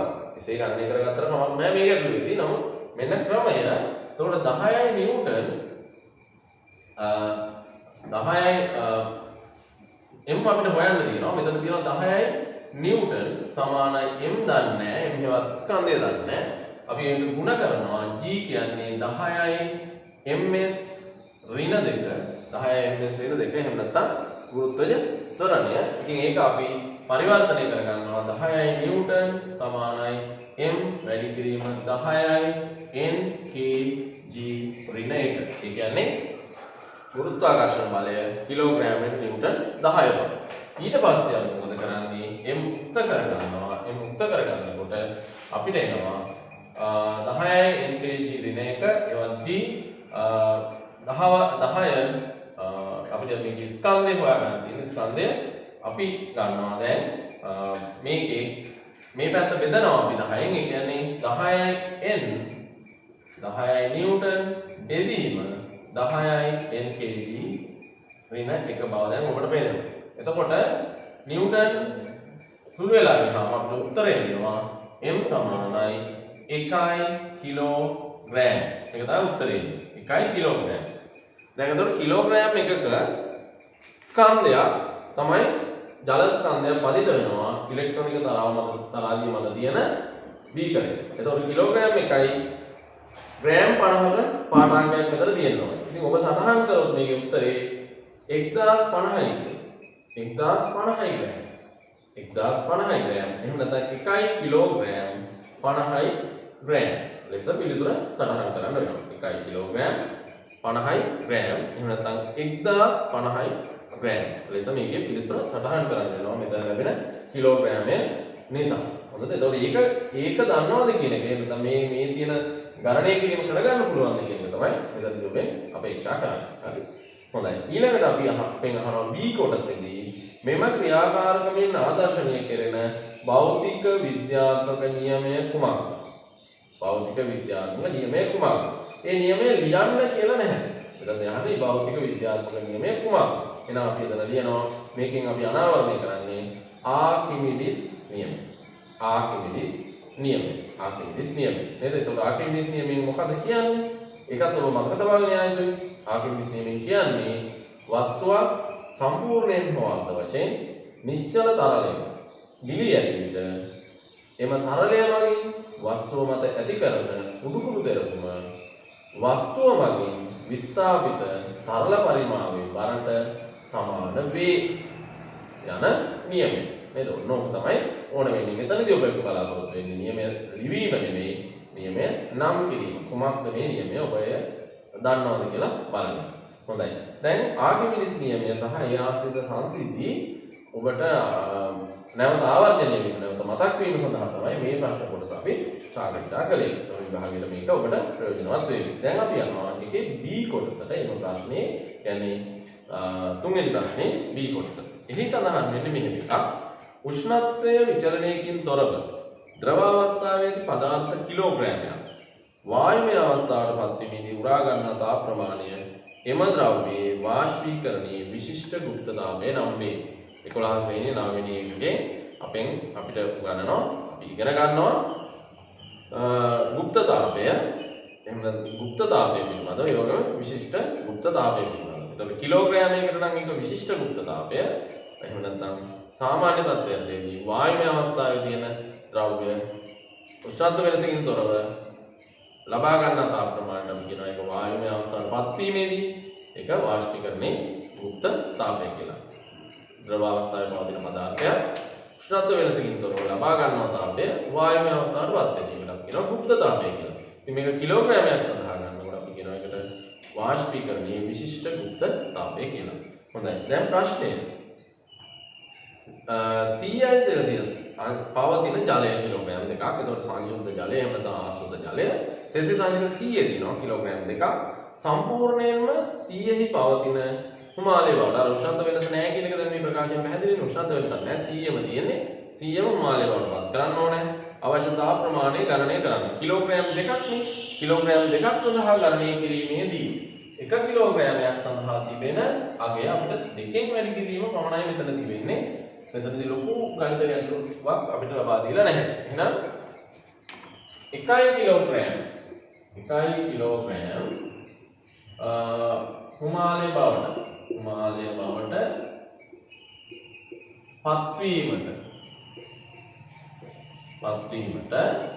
පත්වීමට තාප ප්‍රමාණය සමානයි අපිට මේකේ දීලා තියෙනවා 2260 kJ කිලෝජූල් 2260. එම නිසා 2 කිලෝග්‍රෑම් හිමාලය බවට පත්වීමට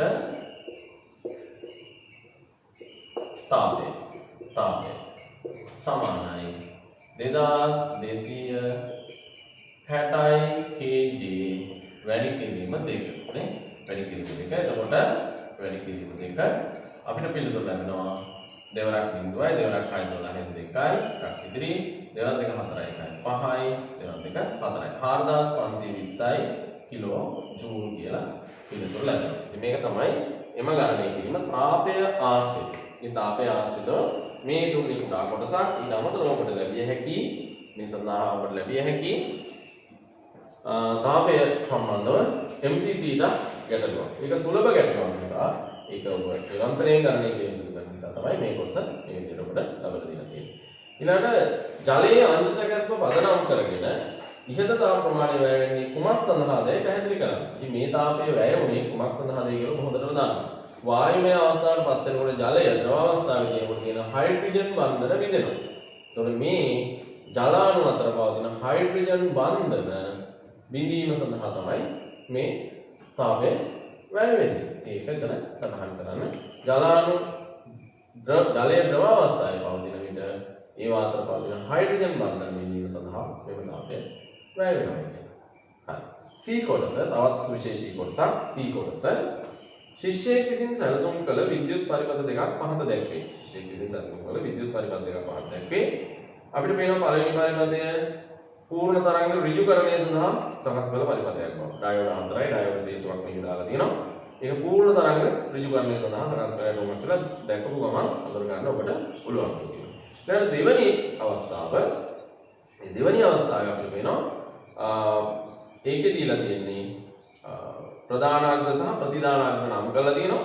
මේ තියෙන්නේ පරිණාමක අවස්ථාවක්. මේ බණ්ඩාරගේ අඳුරගත්තම ප්‍රධානාග්‍ර කියන්නේ ප්‍රාථමික දඟලය.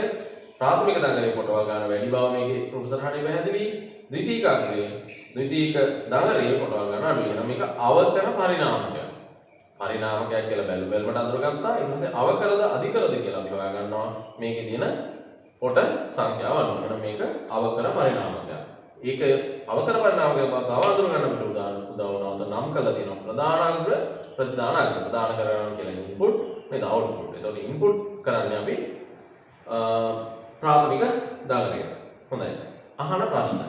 A හා B පරිපථ කුමන අවශ්‍යතාවක් සඳහා භාවිත කරන්නේද? ඒතකොට භාවිත කරන අවස්ථාව A භාවිත කරන අවස්ථාව තමයි පළවෙනි එක A භාවිත කරන අවස්ථාව තමයි ප්‍රත්‍යාවර්ත තරංගය පූර්ණ තරංග ඍජුකරණයට ලක් කරලා සරල ධාරක බවට පරිවර්තනය කරන්නේ. එහෙම නැත්නම් කෙලින්ම පිළිතුර අපේ ප්‍රත්‍යාවර්ත තරංගයක් පූර්ණ තරංග ඍජුකරණයට ලක් කිරීම සඳහා.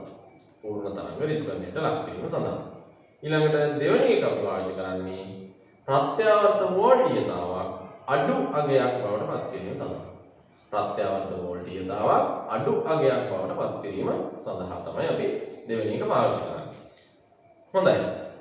ඊට පස්සේ අපෙන් අහනවා තවත් දෙවෙනි කොටස A පරිපථයේ x y අග්‍රවලට 6 වෝල්ට් ප්‍රත්‍යවර්ත ධාරා සැපීමක් සම්බන්ධ කළ විට බාරය හරහා ගලන විද්‍යුත් ධාරාවේ දිශාව L හා M අක්ෂර ඇසුරෙන් ලියන්න. L හා M අක්ෂර ඇසුරෙන් ලියන්න. එතකොට දරුවනේ මේ රූප සටහන දිහා හොඳට බැලුවම ඔබට පෙනේවි 6 වෝල්ට් ප්‍රත්‍යවර්ත තරංගයක් නම් පළමුව x දෙසින් ධාරාව ගැලුවොත් ඔබ ඒ රූප සටහන බැලුවම x දෙසින් ධාරාව ගැලුවොත් මේ x දෙසින් එන ධාරාව පෙර නැඹුරු ඩයෝඩය හරහා ගමන් කරලා L වෙත යනවා. L වෙත යනවා. L වෙතින් M වෙත ගිහිල්ලා L වෙතින් M වෙත ගිහිල්ලා ඊට පස්සේ නැවත y දෙසටයි ගමන් කරන්නේ. y දෙසටයි ගමන් කරන්නේ. එතකොට එහෙනම් මේක L හා M හරහා ධාරාව ගන්න බව ඔබට පැහැදිලි. L සිට M දක්වා ධාරාව ගන්නවා. ඊළඟට y දෙසින් ධාරාව ආවොත් y දෙසින් ධාරාව ආවොත් නැවතත් එතනින් y දෙසින් එන ධාරාව ඔබට පේනවා ඩයෝඩ් දෙකක් මුණ ගැහෙනවා. එකක් පසු නැඹුරුයි අනිත් එක පෙර නැඹුරුයි. ඒතර පෙර නැඹුරු ඩයෝඩය හරහා ගමන් කරපුවාම නැවත මම සංදියක් හම්බ වෙනවා. නැත්නම් නැවත සංදියක් හම්බ වෙනවා. ඒකේ පසු නැඹුරු ඩයෝඩයක් තියෙනවා. එහෙනම් නැවතත් ධාරාව ගන්න තියෙන්නේ L දෙසට. නැවතත් ධාරාව ගන්න තියෙන්නේ L දෙසට. එතකොට ඔබට පෙනෙන රූප සටහනේ LM පැහැදිලිව දක්වලා තියෙනවා. ඒ LM වල ඔබට මේක පැහැදිලි. එතකොට පැහැදිලි වෙනකොට මේ L හා M දෙසට තමයි ධාරාව හැමතිස්සෙම ගලාගෙන යන්නේ. ඒ පෙර නැඹුරු ඩයෝඩ් පසු නැඹුරු ඩයෝඩ් වල ක්‍රියාකාරීත්වය අනුව. එහෙමනම් ධාරාවේ දිශාව ගලන්නේ L සිට M දක්වා. එතකොට ඔබේ මේ ඉලෙක්ට්‍රොනික විද්‍යාව පිළිබඳ තියෙන දැනුම සම්පූර්ණයෙන් භාවිත කරලා මේ වගේ කෙටි පිළිතුරක් සපයන්න තමයි ගොඩක් වෙලාවට ප්‍රශ්න ලැබෙන්නේ. ඔබ තියෙන දැනුම ඔක්කොම පරීක්ෂාවට ලක් වෙනවා. පූර්ණ තරංග විද්‍යාඥය සම්බන්ධයෙන් මේ තියෙන දැනුම ඔක්කොම පරීක්ෂාවට ලක් වෙනවා. ඉතින් ඔබ විභාගයට යනකොට මීට අමතරව දැන් අපිට මේ සම්බන්ධනය ඇතුලේ මේ සියලු කරුණු සාකච්ඡා කරන්න බැරි වෙනවා. පූර්ණ තරංග විද්‍යාඥය පෙර ප්‍රත්‍යවර්ත තරංගයේ තරංග හැඩය ඔබ විසින් අධ්‍යයනය කරලා යන්න ඕනේ. ඊට පස්සේ ප්‍රත්‍යවර්ත තරංගය ඍජුකරණයට ලක් කරනවා. අර්ධ තරංග ඍජුකරණයේදී ප්‍රස්ථාරය ඔබ අධ්‍යයනය කරලා යන්න ඕනේ. ඊට පස්සේ එම තරංගය පූර්ණ තරංග ඍජුකරණයට ලක් කරනවා. ප්‍රත්‍යවර්ත තරංග පූර්ණ තරංග ඍජුකරණයට ලක් කරනවා. ප්‍රස්ථාරය අධ්‍යයනය කරලා යන්න ඕනේ. ඒ වගේ මේක සුමටනය කරපුවම ඒ අවස්ථාව අධ්‍යයනය කරලා යන්න. ඒවා ඉක්මනට ශනිකව මතක් වෙනවා. විභාගයට පෙර ඔබ මේ පාඩම සම්බන්ධ වෙන මොහොතේ මේ දේවල් අමතක කරලා නැවත වරක් ඒ ගැන අවධානය යොමු කරන්න කියලා ඉල්ලීම කරනවා. යන්න මොකද මතක් කරගන්න. හොඳයි. ඊළඟට මේ ප්‍රශ්නේ අවසාන කොටසේවත් D කොටස ඒක තෝරාගත්තේ ප්‍රතිරෝධය විද්‍යුත් ප්‍රතිරෝධය ආශ්‍රිත ප්‍රතිරෝධය කෙරෙහි බලපාන සාධක ආශ්‍රිතව ඔබට යම් මතක් කිරීමක් කිරීම සඳහා ශිෂ්‍යයෙකු විසින් සැලසුම් කළ විද්‍යාගාර ක්‍රියාකාරකමක රූප සටහන පහක් දැක්වේ. විද්‍යාගාර ක්‍රියාකාරකමක රූප සටහන පහක් දැක්වේ. ඒකේ අපි මේනවා නික්‍රෝම් කම්බිය බිඳුව එනතන O කියලා කියමු. O A B C ලෙස කොටස් සමාන කොටස් වලට බෙදලා තියෙනවා. ඒවා සෙන්ටිමීටර් 10න් 10ට තියෙනවා. 10න් 10ට සෙන්ටිමීටර් තියෙනවා. ඊළඟට විදුලි කෝෂ දෙකක් නැත්නම් වියලි කෝෂ දෙකක් සම්බන්ධ කරලා තියෙනවා. බල්බයක් තියෙනවා. සම්බන්ධ කම්බියේ අග්‍රය නිදහස් කෙලවර එක D ලෙස නම් කරලා තියෙනවා. මේ නිදහස් කෙලවර ඕන දැනගෙන ගිහින් සම්බන්ධ කරන්න පුළුවන් විදිහ තමයි ඔය රූප සටහනේ ඔබට ලැබිලා තියෙන්නේ. සම්බන්ධක කම්බියේ D කෙලවර O A B C ලක්ෂණ ස්පර්ශ කරන විට බල්බයේ දීප්තිය කෙසේ වෙනස් වෙන්නේ? දැන් O කියන ස්ථානයේ සම්බන්ධ කරනවා අපිට පැහැදිලි, තාම පැහැදිලි. නික්‍රෝම් කම්බියේ කිසිදු බලපෑමක් නැහැ. ඒ වෙලාවට ප්‍රතිරෝධය අවමයි. ඒ නිසා දීප්තිය මුගක් වැඩි වෙනවා.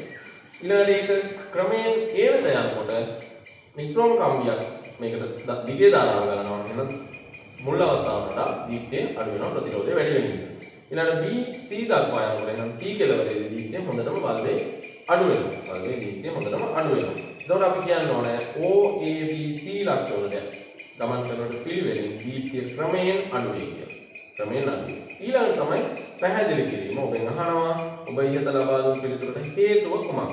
ඒතර හේතුව කුමක්ද කියලා අහුවම දරුවනේ අපි කියන්න ඕනේ සන්නායකයක දිග වැඩි වන විට ප්‍රතිරෝධය වැඩි වෙයි. සන්නායකයේ දිග ප්‍රතිරෝධයට අනුලෝමව සමානුපාතිකයි කියන එක ඉගෙන ගන්න. ඒ කියන්නේ සන්නායකයේ දිග වැඩි වෙන්න ප්‍රතිරෝධය වැඩි වෙනවා. ඒක තමයි හේතුව. එතකොට ඔබට ප්‍රතිරෝධය පිළිබඳ කරුණු මේ ඇසුරෙන් මතක් වෙනවා. ඊළඟට දෙවෙනි කොටස OC කම්බිය 10 සෙන්ටිමීටර් කැබලි 3කට කපා 10 සෙන්ටිමීටර් කැබලි 3කට මේක කපන්න පුළුවන් මේ රූප සටහනේ ඔබට පේනවනේ. එතකොට මේක කපලා සමාන්තරගතව පරිබාධයට සම්බන්ධ කරලාදී එවිට බල්බයේ දීප්තියට කුමක් සිදු වෙන්නේ? ඉතින් එතකොට කම්බි තුන එකට සමාන්තරව මිටියක් විදිහට මේකේ සම්බන්ධ කරා නම් අපිට පේනවා මේකේ මහත වැඩි වෙනවා. මහත කියලා අපි කිව්වට ඒක විද්‍යාත්මක හේතුව හරස්කඩ වර්ගඵලය වැඩි වෙනවා. කම්බි තුනක් එකට. දැන් ඔබ සාමාන්‍ය වයර් එකක් සැලකිලිලා ගත්තොත් එහෙම සාමාන්‍ය විදුලි නැහැන් නදින ගෘහස්ත පරිපථය භාවිත කරන එකේ තියෙන කම්බි එකයි. අපි ගෘහ විද්‍යුත් පරිපථ පාඩම ඉගෙන ගන්නවා. එක කම්බිය. හැබැයි අපේ නිවසට විදුලිය සපයන රැහැනේ තියෙනවා කම්බි 7ක්. කම්බි 7ක්. එතකොට මේ ඔය සමාන්තරගත සම්බන්ධය තමයි මේ කම්බි ටික එකිනෙක සමාන්තරගත ලෙස සම්බන්ධ කරලා තමයි අපිට විදුලිය සැපයීම කරන්නේ. අපි උපකරණයකට සපයනකොට මේක තනි කම්බියක් ලෙස සපයලා තියෙනවා. ඒක කුඩා කම්බියක්. එතකොට ඒ ධාරාව අඩුවෙන් ගන්න නිසා ඒ தත්ත්වය. එතකොට එහෙනම් මේක මේ සමාන්තරගත ලෙස මේ කම්බි තුන සම්බන්ධ කරලා නම් දීප්තිය වැඩි වෙනවා. දීප්තියට කුමක් සිදු වේද? දීප්තිය අර අඩු වුණ තත්ත්වයක ඉඳලා දීප්තිය වැඩි වෙනවා. ඔබේ පිළිතුරට හේතුව අහන්න. හැබැයි මේකේ තව දෙයක් අනාවරණය කරන්න ඕනේ. ඒ තමයි අර O කියන එක බිඳුව පිහිටීමට සම්බන්ධ කරපු තරම් දීප්තිය වැඩි වෙන්නේ නැහැ. ඒ වෙලාවට තමයි වැඩිම දීප්තිය තියෙන්නේ. මේක අර ඒ අවස්ථාවට වඩා වැඩි වෙනවා. ඒ අවස්ථාවේ දීප්තියට වඩා වැඩි වෙනවා. ඉතින් ඔබ දීප්තිය වැඩි වෙයි කියන අදහස දුන්නාම මෙතනදී පිළිතුර බාර ගන්නවා. බල්බේ දීප්තියට ඔබේ පිළිතුරට හේතුව කුමක්ද? එහෙනම් මෙතනදී බලාපොරොත්තු වෙන්නේ ප්‍රතිරෝධය කෙරෙහි බලපාන ප්‍රධාන සාධක දෙක සම්බන්ධව කතා කරන්න. ඒ තමයි හරස්කඩ වර්ගඵලය. එහෙනම් ඔබේ පිළිතුරට හේතුව කියන්නේ හරස්කඩ වර්ගඵලයේ වැඩි වෙන විට සන්නායක ප්‍රතිරෝධය අඩු වෙනවා. සන්නායක ප්‍රතිරෝධය අඩු වෙනවා. ඒක ප්‍රතිලෝම සම්බන්ධයක් තියෙනවා. එතකොට මේකේ තවදුරටත් ප්‍රතිරෝධය කෙරෙහි උෂ්ණත්වයේ බලපාන බවත් ඊට අමතරව ප්‍රතිරෝධකතාව බලපාන බවත් ප්‍රතිරෝධකතාව හැමදාම මෙතන තියෙන නියුට්‍රෝන්නේ. දැන් මේ තම කම්බි ගත්තා නම් එතකොට ප්‍රතිරෝධක ඒකේ තම කම්බි වල ප්‍රතිරෝධකතාව නියුට්‍රෝන වලට අඩුනේ. ඒ නිසා තම වල දීප්තිය මීට වඩා වැඩි වෙනවා. ඉතින් මේ කරුණු ටික සාරාංශගත කිරීමක් තමයි මේ ප්‍රශ්නය අහනකොට උදව්වක් ලෙස කළේ. නමුත් මේක සම්පූර්ණයෙන්ම දැනගෙන ඔබ විභාගයේ විතර ගමන් කරන්න ඕනේ. විභාගයට හොඳින් මුහුණ දීම සඳහා. ඉතින් සාමාන්‍ය පෙළ විභාගයේ 7 වෙනි ප්‍රශ්නය සඳහා භෞතික විද්‍යාව විෂය කර්ම වල උපකාරයක් කිරීමට තමයි අපි මේ ප්‍රශ්න පත්‍රයේ මේ ප්‍රශ්නය අතුලත් කරේ. ඒතකොට මේ විෂය කර්ම ඇසුරින් ඔබට යම් දැනුමක් ලැබෙන්න ඇති 7 වෙනි ප්‍රශ්නයට සාර්ථකව මුහුණ දීම සඳහා ඒ වෙනුවෙන් මඟ පෙන්වීමක් මේ ප්‍රශ්නය තුළ අන්තර්ගත කළා. හොඳයි. දැන් ඊට පස්සේ අපිට එනම් යොමු වෙන්න පුළුවන් විභාගයේදී ඔබට ලැබෙන 8 වන ප්‍රශ්නයට අනුරූප ප්‍රශ්නය අපි මේ ප්‍රශ්න පත්‍රයේ ප්‍රශ්න 4 ලෙස යොදලා තියෙනවා. දැන් අපි ආරම්භ කරන්න දරුවනේ ඔබට සාමාන්‍ය පෙළ විභාගයේ 8 වන ප්‍රශ්නයට අදාළ ලැබෙන ප්‍රශ්නයට අනුරූපව ඔබ වෙත යොමු කරන ලද ප්‍රශ්නය මෙතන ප්‍රශ්න අංක 4 ලෙස සටහන් කරලා තියෙන ප්‍රශ්නය. ඉතින් මේ ප්‍රශ්නය ඔබ දන්නවා ලැබෙන්නේ ජීව විද්‍යාව විෂය කර්ම ඇසුරින් සහ භෞතික විද්‍යාව විෂය කර්ම ඇසුරින්. ජීව විද්‍යාව සහ භෞතික විද්‍යාව විෂය කර්ම ඇසුරින්. මුලින් මේකේ තියෙනවා ඒ කොටස ජීව විද්‍යාව විෂය කර්ම ටික අපි ඒක සාකච්ඡා කරමු. ප්‍රථමයෙන් ජීවී සෛලයක පවතින ඉන්ද්‍රියකා කීපයක අන්වීක්ෂීය රූපය පහත දැක්වේ. ජීවී සෛලයක තියෙන ඉන්ද්‍රියකා. ඒ කියන්නේ ජීවී සෛල ඇතුලේ අන්තර්ගත ඉන්ද්‍රියකා ටිකක් අපි ඉගෙන ගන්නවානේ. එක් එක් ඉන්ද්‍රියකා වල කාර්යයන් වෙන වෙනම. එහි තියෙන ඉන්ද්‍රියකා දෙකක් මෙතන දීලා තියෙනවා. ඒක නම් කරලා තියෙනවා. හරිතලවය න්‍යාෂ්ටිය. ඉතින් ඔබට මේ පාඩම උගන්වන්න 10 ශ්‍රේණියේ 6 වෙනි එකේ මෙම ඉන්ද්‍රියකා වෙන වෙනම රූප සටහන් දීලා තියෙනවා. එතකොට ඔබෙන් බලාපොරොත්තු වෙනවා මේ රූප සටහන් දුටුවම මේවා අඳුරනවද කියලා බලන්න. එතකොට දැන් මෙතන නම් කරලා තිබුණාට සමහර විට මේක නම් කරන්නේ නැතුව ප්‍රශ්නය ඔබට ලැබීමේ හැකියාව තිබෙනවා. හොඳද? ඒ නිසා ඒ සඳහා අපි සූදානම් වෙ යුතුයි. හරිතලවය න්‍යාෂ්ටිය. න්‍යාෂ්ටිය තුල x සහ y ලෙස කොටස් දෙකක් නම් කරලා තියෙනවා. අපි දන්නවා x ලෙස නම් කරලා තියෙන න්‍යාෂ්ටිකාව y ලෙස නම් කරලා තියෙන්නේ වර්ණ දේහ බව. වර්ණ දේහ තුල ඥාන අන්තර්ගත වෙනවා කියන එක නේද? ඥාන කියන්නේ DNA අනුභව. ඔය කියන කාරණා මෙතනදී මතක් කරගන්න වෙනවා. AB සෛලීය ඉන්ද්‍රියකා ආවරණය කරන පටල සෑදීමට දායක වන මූලික ජෛව අණු දෙවර්ගය නම් කරන්න කියලා කියනවා. අපි දන්නවා මේ පටල හදන්න දායක වෙන ජෛව අණු දෙවර්ගය තමයි ප්‍රෝටීන් සහ ලිපිඩ. ජෛව අණු 4 හොඳට මතක තියෙන්න ඕනේ. ප්‍රෝටීන් සහ ලිපිඩ තමයි මෙතන මේකට දායක වෙන්නේ. ප්‍රෝටීන්, ලිපිඩ, කාබෝහයිඩ්‍රේට් සහ නියුක්ලියික් අම්ල. ඔතන ජෛව අණු 4. ඉතින් මේක විවිධ ස්ථානවලදී ප්‍රශ්න කරන බව මේ අපිට අනාවරණය වෙනවා. B ව්‍යුහය තුළ පවතින XY කොටස් නම් කරන්න ඒක මම හැඳින්වීමේදී ඔබට සඳහන් කරා. X කියලා කියන්නේ න්‍යාෂ්ටිකාව, Y කියලා කියන්නේ වර්ණ දේහ. සමහර වෙලාවට අපි සෛලේ පාඩම් කරනකොට මේ ඉගෙන ගන්නකොට වැඩි අවධානයකට ලක් කරේ නැති වෙන්න පුළුවන්. සෛලේ සම්පූර්ණයෙන්ම නම් කරගත්තා. නමුත් වැඩි අවධානයකට ලක් කරේ නැති වෙන්න පුළුවන්. ඒ නිසා විශේෂයෙන් අවධානය ලක් කරලා මේ කරුණු ගැන සැලකිලිමත් වෙන්න. එතකොට ඔබට සාර්ථකව මුහුණ දීමේ හැකියාව ලැබෙනවා විභාගයට. හොඳයි. y ව්‍යුහය මගින් ඉටු කරන ලබන කාර්යයක් ලියන්න. ඔබේ කාර්යයන් දෙකක් විශේෂ කාර්යයන් දෙකක් තියෙනවා. එකක් තමයි y ව්‍යුහය හෙවත් න්‍යෂ්ටිය මගින් ඉටු කරන ප්‍රධාන එක් කාර්යයක් y ව්‍යුහය වර්ණ දේහය මගින් ඉටු කරන කාර්යයක් ලියන්න කියන්නේ. y ව්‍යුහය හෙවත් වර්ණ දේහය මගින් ඉටු කරන ප්‍රධාන කාර්යය තමයි ආවේනික ලක්ෂණ සම්ප්‍රේෂණය කිරීම. ආවේනික ලක්ෂණ සම්ප්‍රේෂණය කිරීම. අනිත් එක තමයි ආවේනික ලක්ෂණ ගබඩා කිරීම. ඒතර ආවේනික ලක්ෂණ පරම්පරාවෙන් පරම්පරාවට සම්ප්‍රේෂණය කරන්න දායක වෙනවා. ආවේනික ලක්ෂණ ගබඩා කරන්න දායක වෙනවා. ඉතින් ඒක තමයි ওই කාර්යය. ඒතර මේ එක කාර්යයක් සටහන් කරලා තිබුණාම ඒකට ලකුණු ලැබෙයි. සූර්යයාගෙන් ලැබෙන ආලෝක ශක්තිය ඒවල තිර කරන්නේ කුමන ශක්ති ප්‍රභේදයක් ලෙසද? ඒ කියලා කියන්නේ හරිත ලවයනේ. එහෙනම් ඒකේ අපි දන්නවා හරිත ලවයේ කාර්යය තමයි ආලෝක ශක්තිය යොදාගෙන කාබන් ඩයොක්සයිඩ් ජලය අමුද්‍රව්‍ය ලෙස භාවිතා කරලා ග්ලූකෝස් නිපදවන එක. ඒතකොට ග්ලූකෝස් නිපදවන්නේ ආලෝකයේ තියෙන ශක්තිය ග්ලූකෝස් කියන රසායනිකය තුළ අන්තර්ගත කරනවා නම් මේක රසායනික ශක්තියට තමයි පරිවර්තනය වෙන්නේ. එහෙනම් ප්‍රභා සංශ්ලේෂණ ප්‍රතික්‍රියාවේ ශක්ති පරිවර්තනය මේ අහන්නේ. ආලෝක ශක්තිය රසායනික ශක්තිය. ආලෝක ශක්තිය රසායනික ශක්තිය. හොඳයි. ඊළඟට පාපන්දු ක්‍රීඩකයෙකුගේ. ඒ කියන්නේ මේක භෞතික විද්‍යාව කොටසට යොමු වෙනවා. භෞතික විද්‍යාව කොටසට මේ B කොටස B මම හිතන්නේ ඔබට මේ B එදිලා නැහැ.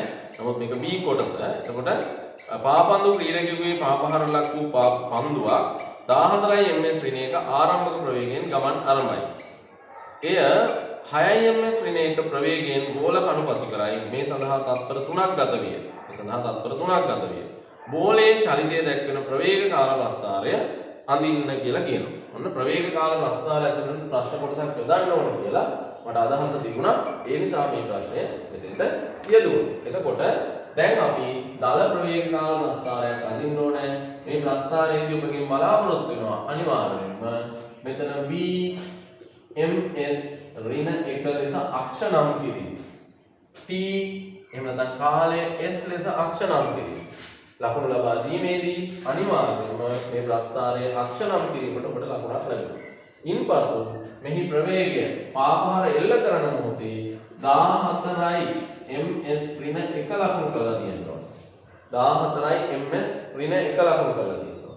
ඊළඟට ගෝල කණුව පසු කරේ 6යි ms ඍණ 1. මේක මේ සඳහා ගත වූ කාලය තත්පර 3යි. තත්පර 3කදී චලිතය අවසන්. එතනින් එහාට මේක බලාපොරොත්තුවක් නැහැ. අපි දන්නවා මේක පාපහර එල්ල කරන මොහොතේ සිට මන්දනයකින් ගමන් කරන්නේ. මොකද මේකේ ප්‍රවේගය ක්‍රමයෙන් අඩු වෙනවා. ආරම්භක මොහොතේ ප්‍රවේගය තියෙන්නේ පාපහර එල්ල කරන මොහොතේ මේක වේගයෙන් ඇදලා යනවා. ක්‍රමයෙන් වේගය නැත්නම් ප්‍රවේගය අඩු වෙනවා. ඒ අඩුවීම මේකෙදි අපි නිරූපණය කරන්න ඕනේ. එතකොට මෙන්න මේ අවස්ථාව දක්වා තමයි චලිතය අපිට අඳින්න තියෙන්නේ. මෙන්න ප්‍රස්ථානය. එතනින් පසුව සිදුවෙන සිදුවීම එක ක්‍රමයෙන් නිසල වෙනවා. ඒ නිසල වෙන අවස්ථාව බලාපොරොත්තු වෙන්නේ. මෙන්න මේ අවස්ථාව ඔබේ බලාපොරොත්තු වෙනවා. 6 ms ශ්‍රේණියක මට්ටම දක්වා මේකේ ගෝල කණුව පසු කරන අවස්ථාව දක්වා. තත්පරයේ 3 දක්වා. හරි. ඊට පස්සේ පාපන්දුවේ ත්වරණය ගණනය කරන්න කියලා කියනවා. මේකේ පාපන්දුවේ ත්වරණය ගණනය කරන්න කියලා කියනවා. මේකට ප්‍රස්ථාරය යනවා උඹට ලකුණු දෙකක් ලැබෙයි. පාපන්දුවේ ත්වරණය ගණනය කරන්න කොහොම අපි දන්නවා. A සමානයි V ඍණ U බෙදීම T කියන සමීකරණයට යන්න ඕනේ. මේක වචනයෙන් කියනවා නම් ත්වරණය සමානයි අවසන් ප්‍රවේගය අඩු කිරීම ආරම්භක ප්‍රවේගයෙන් නැත්නම් ප්‍රවේග වෙනස බෙදීම කාලය කියන එක. එතකොට අපි ආදේශ කරනවා බලමු A සමානයි B කියලා කියන්නේ අවසන් ප්‍රවේගය 6යි ms ඍණ 1 අඩු කිරීම U කියන්නේ 14යි ms ඍණ 1 බෙදීම T කියලා කියන්නේ 3යි s. එතකොට A සමානයි 6 14 සහ 6 අතර වෙනස. එතකොට අපි යනවා 8යි කියලා. 8යි හැබැයි ඒක ඍණ ms ඍණ 1 බෙදීම 3යි s. එතකොට අපිට පිළිතුර ගන්න පුළුවන්. අපිට පිළිතුර ලැබෙන්නේ ms ඍණ 2 ඉවත් ත්වරණය ලෙස.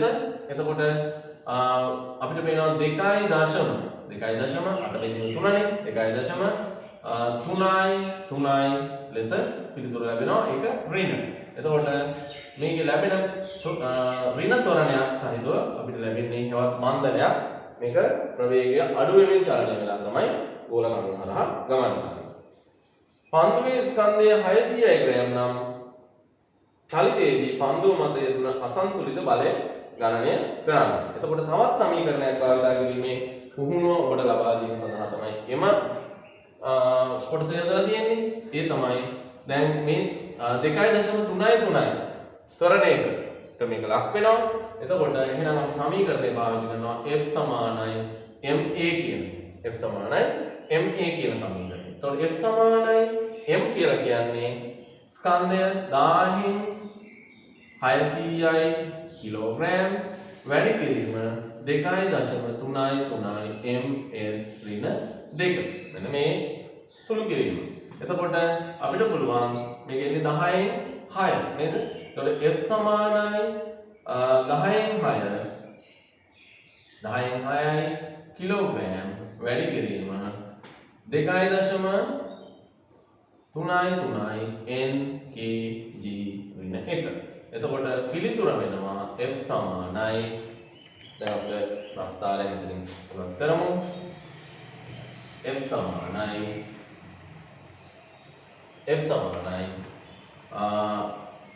ගුණ කරලා අවසානයේදී අපි බෙදමු. එතකොට 3 වරක් 6 18යි 3 වරක් 6 18යි 19යි 6 වරක් 12යි 13යි 13යි දශම ස්ථාන 2යි මේක නැවතත් අපි මෙතන දෙනවා කිලෝග්‍රෑම් මේක නිව්ටන්. එතකොට F සමානයි 13.998 නම් ඒක බෙදීම 10යි. එතකොට අපිට එනවා 1.398 නිව්ටන් කියන පිළිතුර.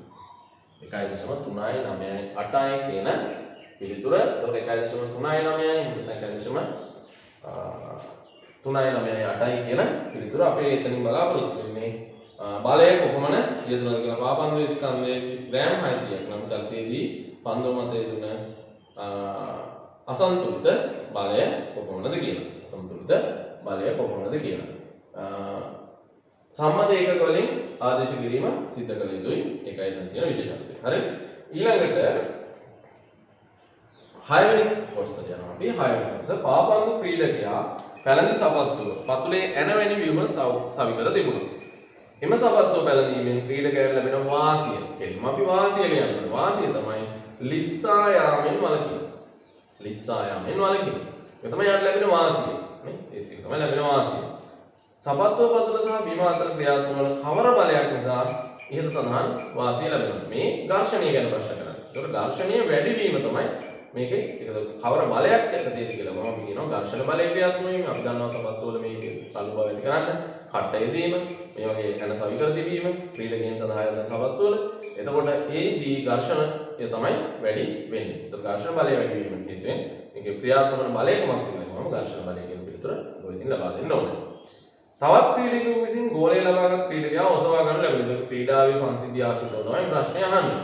ඕන් දෙදෙනා පිටිය මත නිසලව සිටින මොහොතක එකිනෙකට සමතල දෙන බල දෙක ලියා ගන්නවා.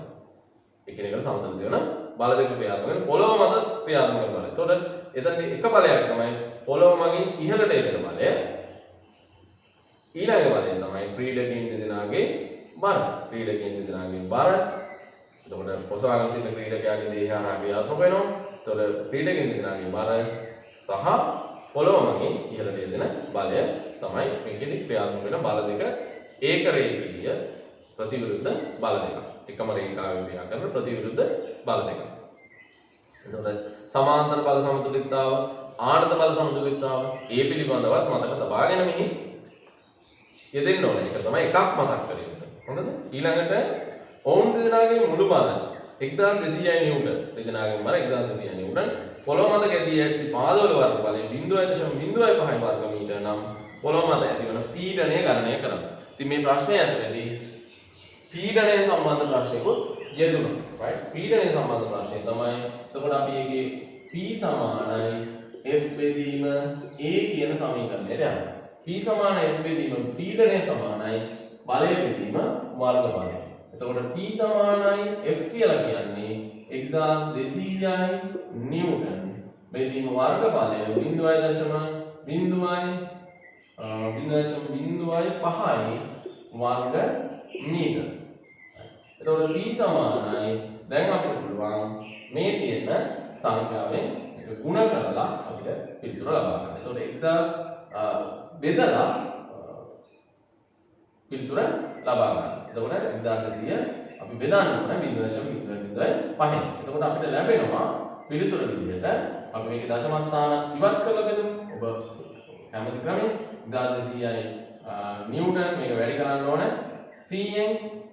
එතකොට අපිට නිව්ටන් ගන්න බෙදීම 0.05 වැඩි කිරීම 100 දශම ස්ථාන දෙක ඉවත් කිරීම සඳහා වර්ගමීටර. එතකොට අපිට P සමානයි 1200 වෙනකොට දැන් අපිට ලැබෙනවා 120000 නිව්ටන් බෙදන්න තියෙනවා මේක අපිට 5යි වර්ග මීටර වලින්. ඉතින් මීට අදාළ පිළිතුර අපිට ලැබෙනවා දැන් 2යි 4යි 24000 නිව්ටන් පිළිතුර. 24000 වර්ග මීටරයට නිව්ටන්. ඒවත් අපි මේක උඩ අවසාන පිළිතුර ගන්න පැස්කල් වලින් P සමානයි 24000යි පැස්කල්. මෙන්න පිළිතුර. හරි. එතකොට දැන් අපි ප්‍රශ්නාංක 4 හෙවත් ඔබට විභාගයේදී නම් ප්‍රශ්නාංක 8 ලෙස ලැබෙන ප්‍රශ්නෙට පිළිතුරු සාකච්ඡා කරලා අවසන් වුණා. ඒ හරහා මම ඔයගොල්ලන්ගෙන් බලාපොරොත්තු වුණා භෞතික විද්‍යාත්මක සමීකරණ කිහිපයක පුනරීක්ෂණය කරලා දෙන එක. ඊළඟට ජීව විද්‍යාව විෂය කොටස පුනරීක්ෂණය කිරීම. ඉතින් දැන් පුළුවන් අපිට ප්‍රශ්න පත්‍රයේ අවසාන ප්‍රශ්නය එහෙම නැත්නම් අපේ විද්‍යා ප්‍රශ්න පත්‍රයේ දෙක කොටසේ ඔබට තෝරා ගැනීමට ලැබෙන ප්‍රශ්න 5න් අවසාන ප්‍රශ්නය වෙත යොමු වෙනවා. හොඳයි දරුවනේ. එහෙනම් දැන් අපි ප්‍රශ්න පත්‍රයේ අවසාන ප්‍රශ්නය ප්‍රශ්නාංක 5 වෙත යොමු වෙනවා. ඔබ දන්නවා විභාගයේදී මේ ප්‍රශ්නේ ලැබෙන්නේ රසායන විද්‍යාව විෂය කොටසකින් සහ භෞතික විද්‍යාව විෂය කොටසකින්. ඉතින් ඔබ අර ප්‍රශ්න තෝරා ගැනීමේදී ප්‍රශ්න 5න් 3ක් තෝරා ගන්න අවස්ථාවේදී ප්‍රශ්න කියවීම සඳහා අමතර කාලයක් ඔබට විනාඩි 10ක් ලැබෙන නිසා මේ ප්‍රශ්න 5ම කියවලා පැන්සලක් අරගෙන මේ පැන්සලෙන් ඔබට පිළිතුරු ලියීමේ හැකියාව තියෙන කොටස් සලකුණු කරගෙන ගිහිල්ලා වැඩිම සලකුණු කරගත්ත කොටස් සහිත ප්‍රශ්න අනුපිළිවෙලෙන් තෝරගෙන පිළිතුරු ලියනවා නම් හොඳයි කියන යෝජනාව මම කරනවා. ඒකට හේතුව මතකයෙන් පමණක් කියවගෙන ගිහිල්ලා ප්‍රශ්න තෝරා ගැනීමේදී ඔබට නිශ්චිත බව ගිලිහෙන නිසා අඩු කාලයකින් ප්‍රශ්නේ තෝරා ගැනීමේ හැකියාව ලැබෙනවා. ඔබට පිළිතුරු ලියීමේ හැකියාව තිබෙන කොටස් පැන්සලක් අරගෙන සලකුණු කරගෙන ගියා නම් ඒ අවසානයේදී ඔබට වැඩිම ඒ හරි ප්‍රමාණයක් වැටලා තියෙන ඔබ ලිවිය හැකි කියලා සලකුණු කරපු ප්‍රශ්න වැඩි ප්‍රමාණයක් තියෙන ප්‍රශ්නය තෝරා ගන්න. ඉතින් ඒකත් මේ විභාගයට දා කෙටි කාල සීමාවක් තියෙන වෙලාවක සූදානම් වෙන ඔබට මම යෝජනා කරනවා එවැනි ක්‍රමයක් පාවිච්චි කරන්න කියලා. ඊට පස්සේ වැඩිම හරි ප්‍රමාණයේ සිට නැවත ඉදිරියට ගමන් කරලා ප්‍රශ්න ටික තෝරා ගැනීම කරන්න. හොඳයි. විෂය කර්මයේ තිබුණොත් අපාවට පරිසරයේ පවතින පදාර්ථ වෙනස් වීම වලට ලක් වේ. ඒවා භෞතික විපර්යාස වලට හෝ රසායනික විපර්යාස වලට අයත් වේ. ඇතැම් නිෂ්පාදන ක්‍රියාවලිවලදී භෞතික විපර්යාස සහ රසායනික විපර්යාස යොදා ගන්න නිෂ්පාදන සිදු කරනකොට භෞතික විපර්යාස රසායනික දැන් උදාහරණයක් අපිට ගමු හුණු ගල් වලින් අලුහුණු නිෂ්පාදනය කරනවා කියලා. මූලික වශයෙන් හුණු ගල් යාන්ත්‍රිකව කැඩීමට ලක් කරලා කුඩා කොටස් බවට පත් කරන එක භෞතික ජීර්ණය. ඊට පස්සේ මේක පෝරණුවකට දාලා සෙල්සියස් අංශක 1000කට විතර ආසන්න තාපයක් ලබා දීලා වියෝජනය කරනවා. ඒක රසායනික විපර්යාසයක්. ඒතකොට භෞතික විපර්යාස රසායනික විපර්යාස කියන්නේ කෙටි හැඳින්වීමක් මේකයි. ප්‍රතික්‍රියා ශීඝ්‍රතාව යන කුමක්ද? ප්‍රතික්‍රියා ශීඝ්‍රතාව කියන ප්‍රතික්‍රියාවක් කියලා කියන්නේ ප්‍රතික්‍රියක වලින් ඵල සෑදීමක්. ප්‍රතික්‍රියක ඵල මේක ප්‍රතික්‍රියාව ප්‍රතික්‍රියක ඵල හොඳයි ප්‍රතික්‍රියාව. එතකොට ප්‍රතික්‍රියක වලින් ඵල සෑදීම ප්‍රතික්‍රියාව නම් ඒකක කාලයකදී අපි ශීඝ්‍රතාවයෙන් හොයන්නේ කාල ඒකකයකට නම් ඒකක කාලයකදී නැත්නම් කාල ඒකකයකදී වැයවන ප්‍රතික්‍රියක ප්‍රමාණය හෝ සෑදෙන ප්‍රතිඵල ප්‍රමාණය ප්‍රතික්‍රියා ශීඝ්‍රතාව නම් වේ. නැවතත් පිළිතුර කාල ඒකකයකදී නැත්නම් ඒකක කාලයකදී වැය වන ප්‍රතික්‍රියක ප්‍රමාණය හෝ සෑදෙන ප්‍රතිඵල ප්‍රමාණය අපි කියනවා ප්‍රතික්‍රියා ශීඝ්‍රතාවය. ප්‍රතික්‍රියා ශීඝ්‍රතාව කෙරෙහි බලපාන සාධක දෙකක් ලියන්න. ඔබට ප්‍රතික්‍රියා ශීඝ්‍රතාව කෙරෙහි බලපාන සාධක අපි කීපයක් ගන්නවා. පළවෙනියෙන්ම අපි ගන්නන්නේ ප්‍රතික්‍රියකවල භෞතික ස්වરૂපය. ප්‍රතික්‍රියකවල භෞතික ස්වરૂපය. ඒවා කැට, කෙන්ඩි, කුඩු විදිහට තියෙන්න පුළුවන්. භෞතික ස්වરૂපය. භෞතික ස්වરૂපයේ අංශු කුඩා වෙන්න ගැටීම් සංඛ්‍යාව ඉහළ ගිහිල්ලා ප්‍රතික්‍රියා ශීඝ්‍රතාව වැඩි වෙනවා. ඊළඟට ප්‍රතික්‍රියක පවතින උෂ්ණත්වය. උෂ්ණත්වය වැඩි වෙනකොට මේ ප්‍රතික්‍රියක එකිනෙක ගැටීම් සංඛ්‍යාව වැඩි වෙනවා. ඒවා චාලක ශක්තිය වැඩි වෙලා ඉන්නේ චලනය වෙනවා. එතකොට ගැටීම් වැඩි වෙලා ප්‍රතික්‍රියා ශීඝ්‍රතාව වැඩි වෙනවා. එහෙනම් උෂ්ණත්වය. ප්‍රතික්‍රියක සාන්ද්‍රණය වැඩි වෙනකොට ප්‍රතික්‍රියක අංශු වැඩි. එතකොට ඒවා එකිනෙක ගැටෙනවා. ප්‍රතික්‍රියා ශීඝ්‍රතාව වැඩි වෙනවා.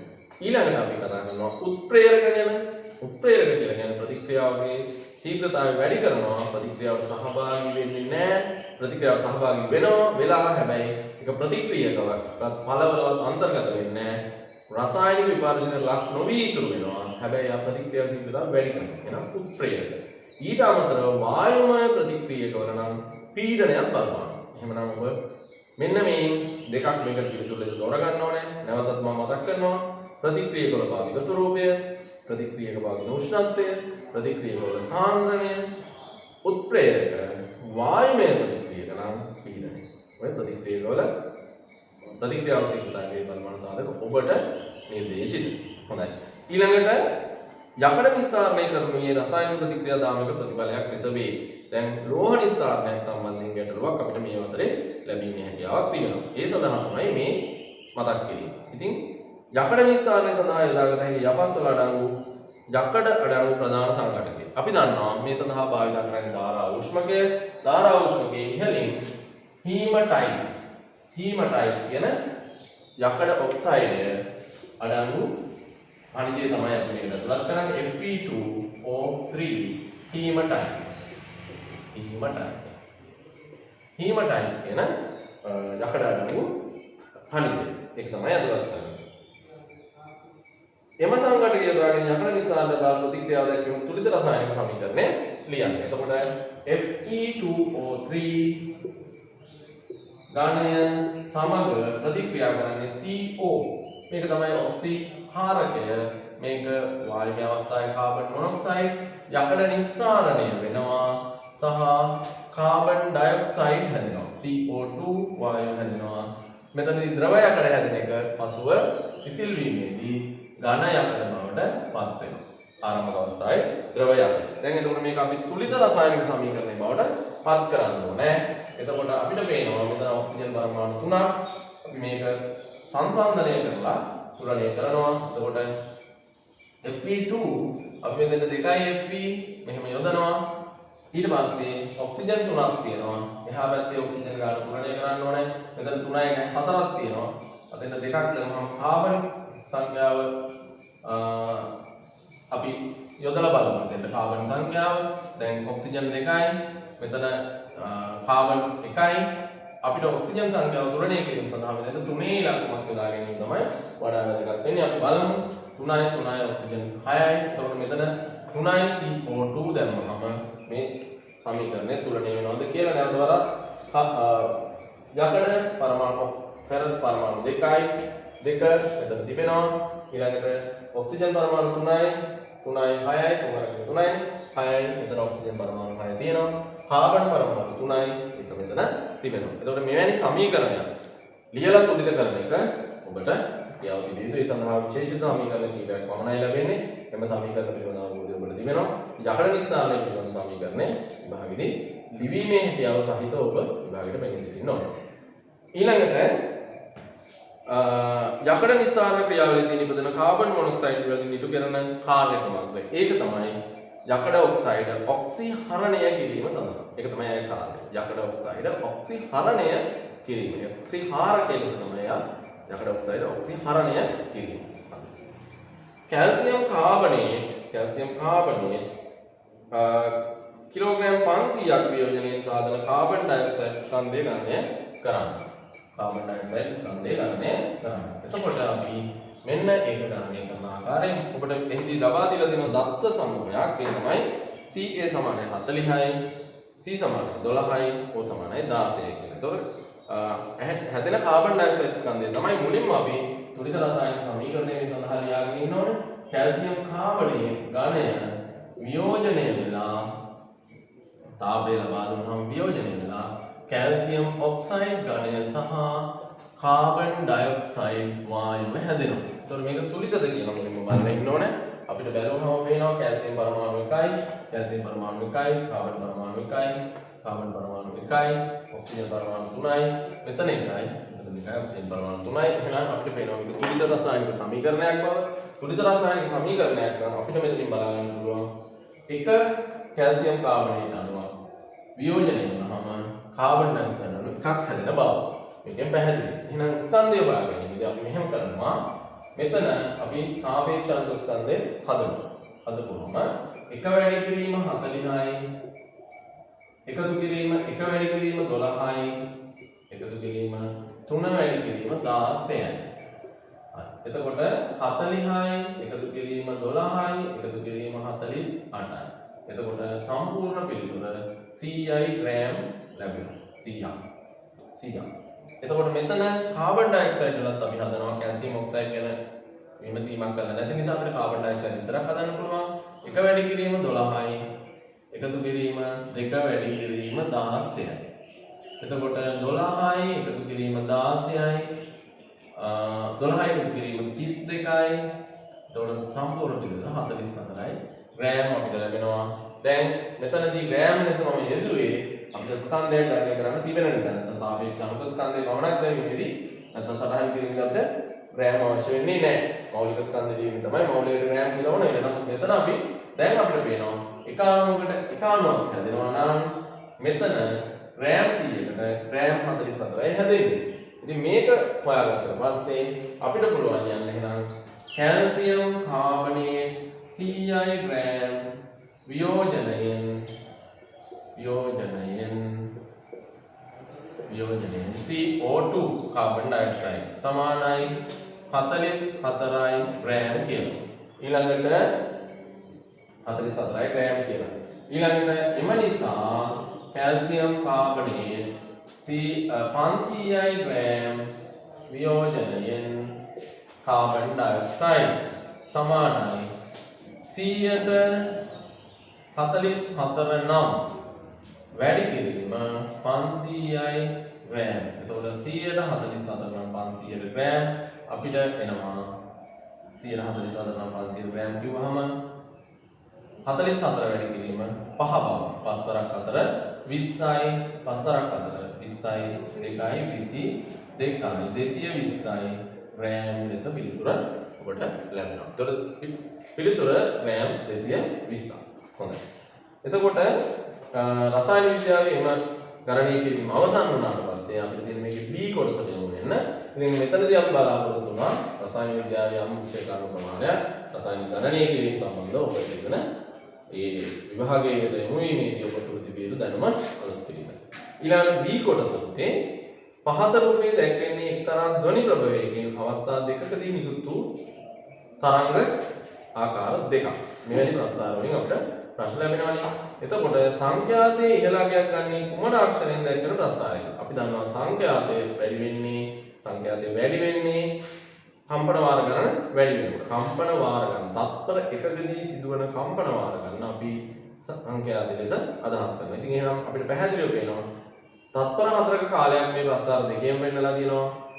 එක් කම්පන වාරයක් පමණක් සිද්ධ වෙලා තියෙන්නේ ඒ ප්‍රස්තාරයේ කම්පන වාර වලින් අර්ධයයි සිද්ධ වෙලා තියෙන්නේ B ප්‍රස්තාරය. එහෙනම් සංඛ්‍යාතයේ වැඩි ප්‍රස්තාරයේ A ලෙස තෝරගන්න එහෙම. A ලෙස තෝරගන්න. මෙම ශබ්ද තරංග දෙකෙන් වැඩි දුරකට ඇසෙන ශබ්ද තරංගය දැක්වෙන රූපය අපිට පේනවා විස්තාරය 0.4 මීටර. A ප්‍රස්තාරයේ විස්තාරය 0.6 metre B ප්‍රස්තාරය. එතකොට වැඩි විස්තාරයක් වෙනකොට හඬේ සැර වැඩි. ඒක තමයි ඈතට එන්නේ. හඬේ සැර වැඩි ඈතට එන්නේ ඒක. ඉතින් අපි දන්නවානේ අපි ධ්වනි තරංගයක් දුන්නාම ඒක මයික්‍රොෆෝනයක් කරහා විද්‍යුත් තරංගයක් වෙලා ඒ විද්‍යුත් තරංගයේ ඇම්ප්ලිෆයර් එක මොනද වර්ධකයේ මගින් මේක කරන්නේ විස්තාරය වැඩි කරන්න කියලා. ඒතකොට ශබ්ද වාහිනී යන්ත්‍රයෙන් මේක ඈතට ඇහෙනකොට විස්තරය තමයි මේ හඬේ සැර කෙරෙහි බලපාන්නේ. එහෙනම් මේකේ වැඩි ඈතකට ඇහෙන්නේ B ප්‍රස්ථාරය. B ප්‍රස්ථාරය කියන තරංගය. ඒ ප්‍රස්ථාරයේ සඳහන් තරංගයේ සංඛ්‍යාතය ගණනය කරන්න. එතකොට තත්පර 4කදී කම්පන වාර 1යි.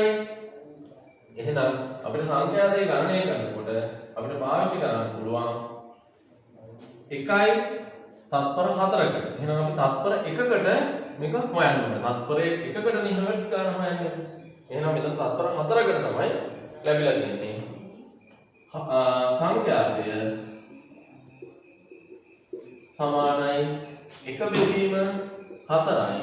ඒ කියන්නේ කම්පන වාර 1යි 4න් 1යි ඒවා 0.25 හර්ට්ස්.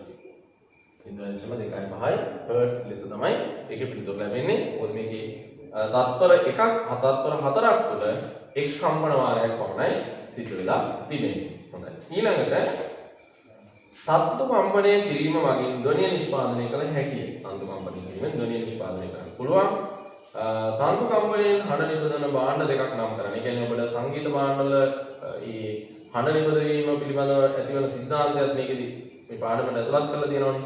ඒකෙන් හරි තන්තු කම්පනයෙන් හඬ නිපදවන තත් භාණ්ඩ දෙකක් නම් කරන්න කිව්වම වයලින, ගිටාරය, සිතාරය, මැන්ඩලින් වගේ උපකරණ දෙකක් ඔබට නම් කරන්න පුළුවන් ප්‍රාරම්භ. පහළ පන්ති වල ඉඳලම අපි ධ්වනිය සම්බන්ධ පාඩම්වලදී මේ සංගීත භාණ්ඩවල තියෙන මේ සම්බන්ධය ඉගෙන ගන්න නිසා. තත් භාණ්ඩයක හඬේ තාරතාව රඳා පවතින සාධක දෙකක්.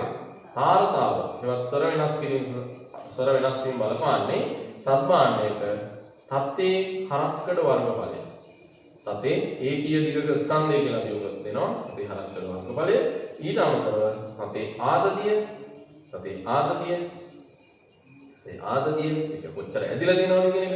ඊළඟට කම්පණය වන කොටසේ දිග. ඔය සාධක තුනේ ඔබට පුළුවන් සාධක දෙකක් සටහන් කරන්න. තත් භාණ්ඩයක තාරතාවය වෙනස් කිරීමට නැත්නම් තාරතාවය රඳා පවතින සාධක විදිහට. ඒතකොට දැන් අපි කතා කරන්නේ මේ ප්‍රශ්න පත්‍රයේ අවසාන ප්‍රශ්න කොටස.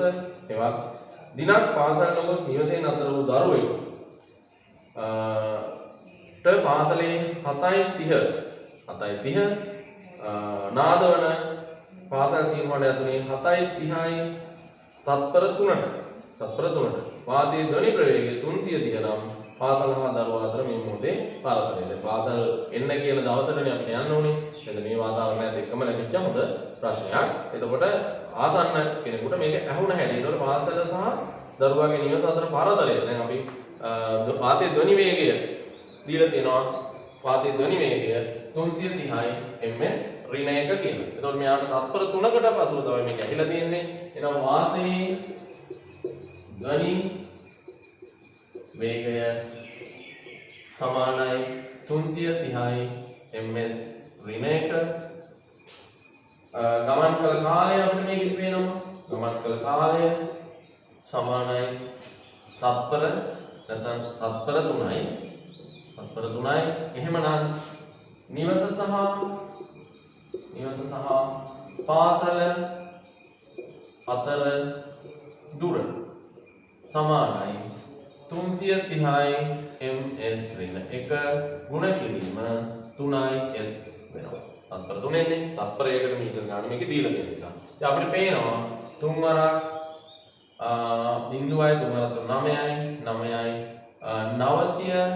990යි මීටර බව.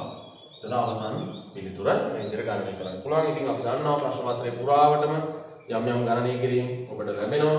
ඉතින් මේ ගණනය කිරීම වලින් සමස්තය නොඋනත් විශාල කොටසක් මේ ප්‍රශ්න හරහා ඔබ සමග සාකච්ඡා කරා මේ වැඩසටහන යටතේ. ඔබට ප්‍රශ්න කොටස් 3ක් ප්‍රශ්න පත්‍රයේ කොටස් 3ක් දැස ලබා දුන්නා. මේ අපේ අවසාන වැඩසටහන. ඉතින් අපි පැය ගණනාවක් මේ සඳහා වැය කරලා සෑහෙන පිරිසකගේ මහන්සියෙන් අපේ ඩිජිටල් ඉස්කෝලේ විද්‍යා විෂය අවලෝකනය කරන්න කටයුතු කරා. ඉතින් මේ සඳහා මම කියව විශාල පිරිසක් දායක වුණා. මේ අදහස පහළ වෙච්ච තැන ඉඳලා මේ කොරෝනා වසංගතයේ තත්ත්වය යටතේ දරුවන් වෙනුවෙන් කළ හැක්කේ කුමක්ද කියලා කල්පනා කළා. ඒ වෙනුවෙන් යම් වැඩසටහනක් සංවිධානය කළා. ඒ සඳහා අපිටත් ආරාධනා කළා. අපේ දැනුම මේ සඳහා යොදාගෙන ඒ මානුෂීය ක්‍රියාන්විතය නැත්නම් මානුෂීය වැඩසටහන දරුවන් වෙනුවෙන් යොමු කරපු මේ වැඩසටහන සඳහා අප තුළ තිබුණු දැනුම සහ පළපුරුද්දේ හැකියාව යොදා ගන්න කටයුතු කළා. එතන මගෙන් ඉගෙනගත්තු දරුවෝ සමහිකුත් ඉන්නවා. ඉතින් ඕන් සියලු දෙනාට මේ වෙනුවෙන් ස්තුතිය බල ගන්නවා. ඒ වගේම මේ වැඩසටහනත් එක්ක සම්බන්ධ වෙච්ච, ඒ කියන්නේ අපේ ඩිජිටල් ඉස්කෝලේ වැඩසටහනත් එක්ක සම්බන්ධ වෙලා දැනුම ලබාගෙන ඒ වෙත දායක වුණු දරුවෝ ඔබ සියලු දෙනාට එදා 2020 සාමාන්‍ය පෙළ විභාගයේ විශිෂ්ට සාමාර්ථ ලබා ගැනීම සඳහා ශක්තිය ධෛර්යය ලැබෙන්න කියලා ප්‍රාර්ථනා කරමින් පාඩමේ කටයුතු අපි අවසන් කරනවා. ඔබ සියලු දෙනාටම ආයුබෝවන් සුබ අනාගතයක්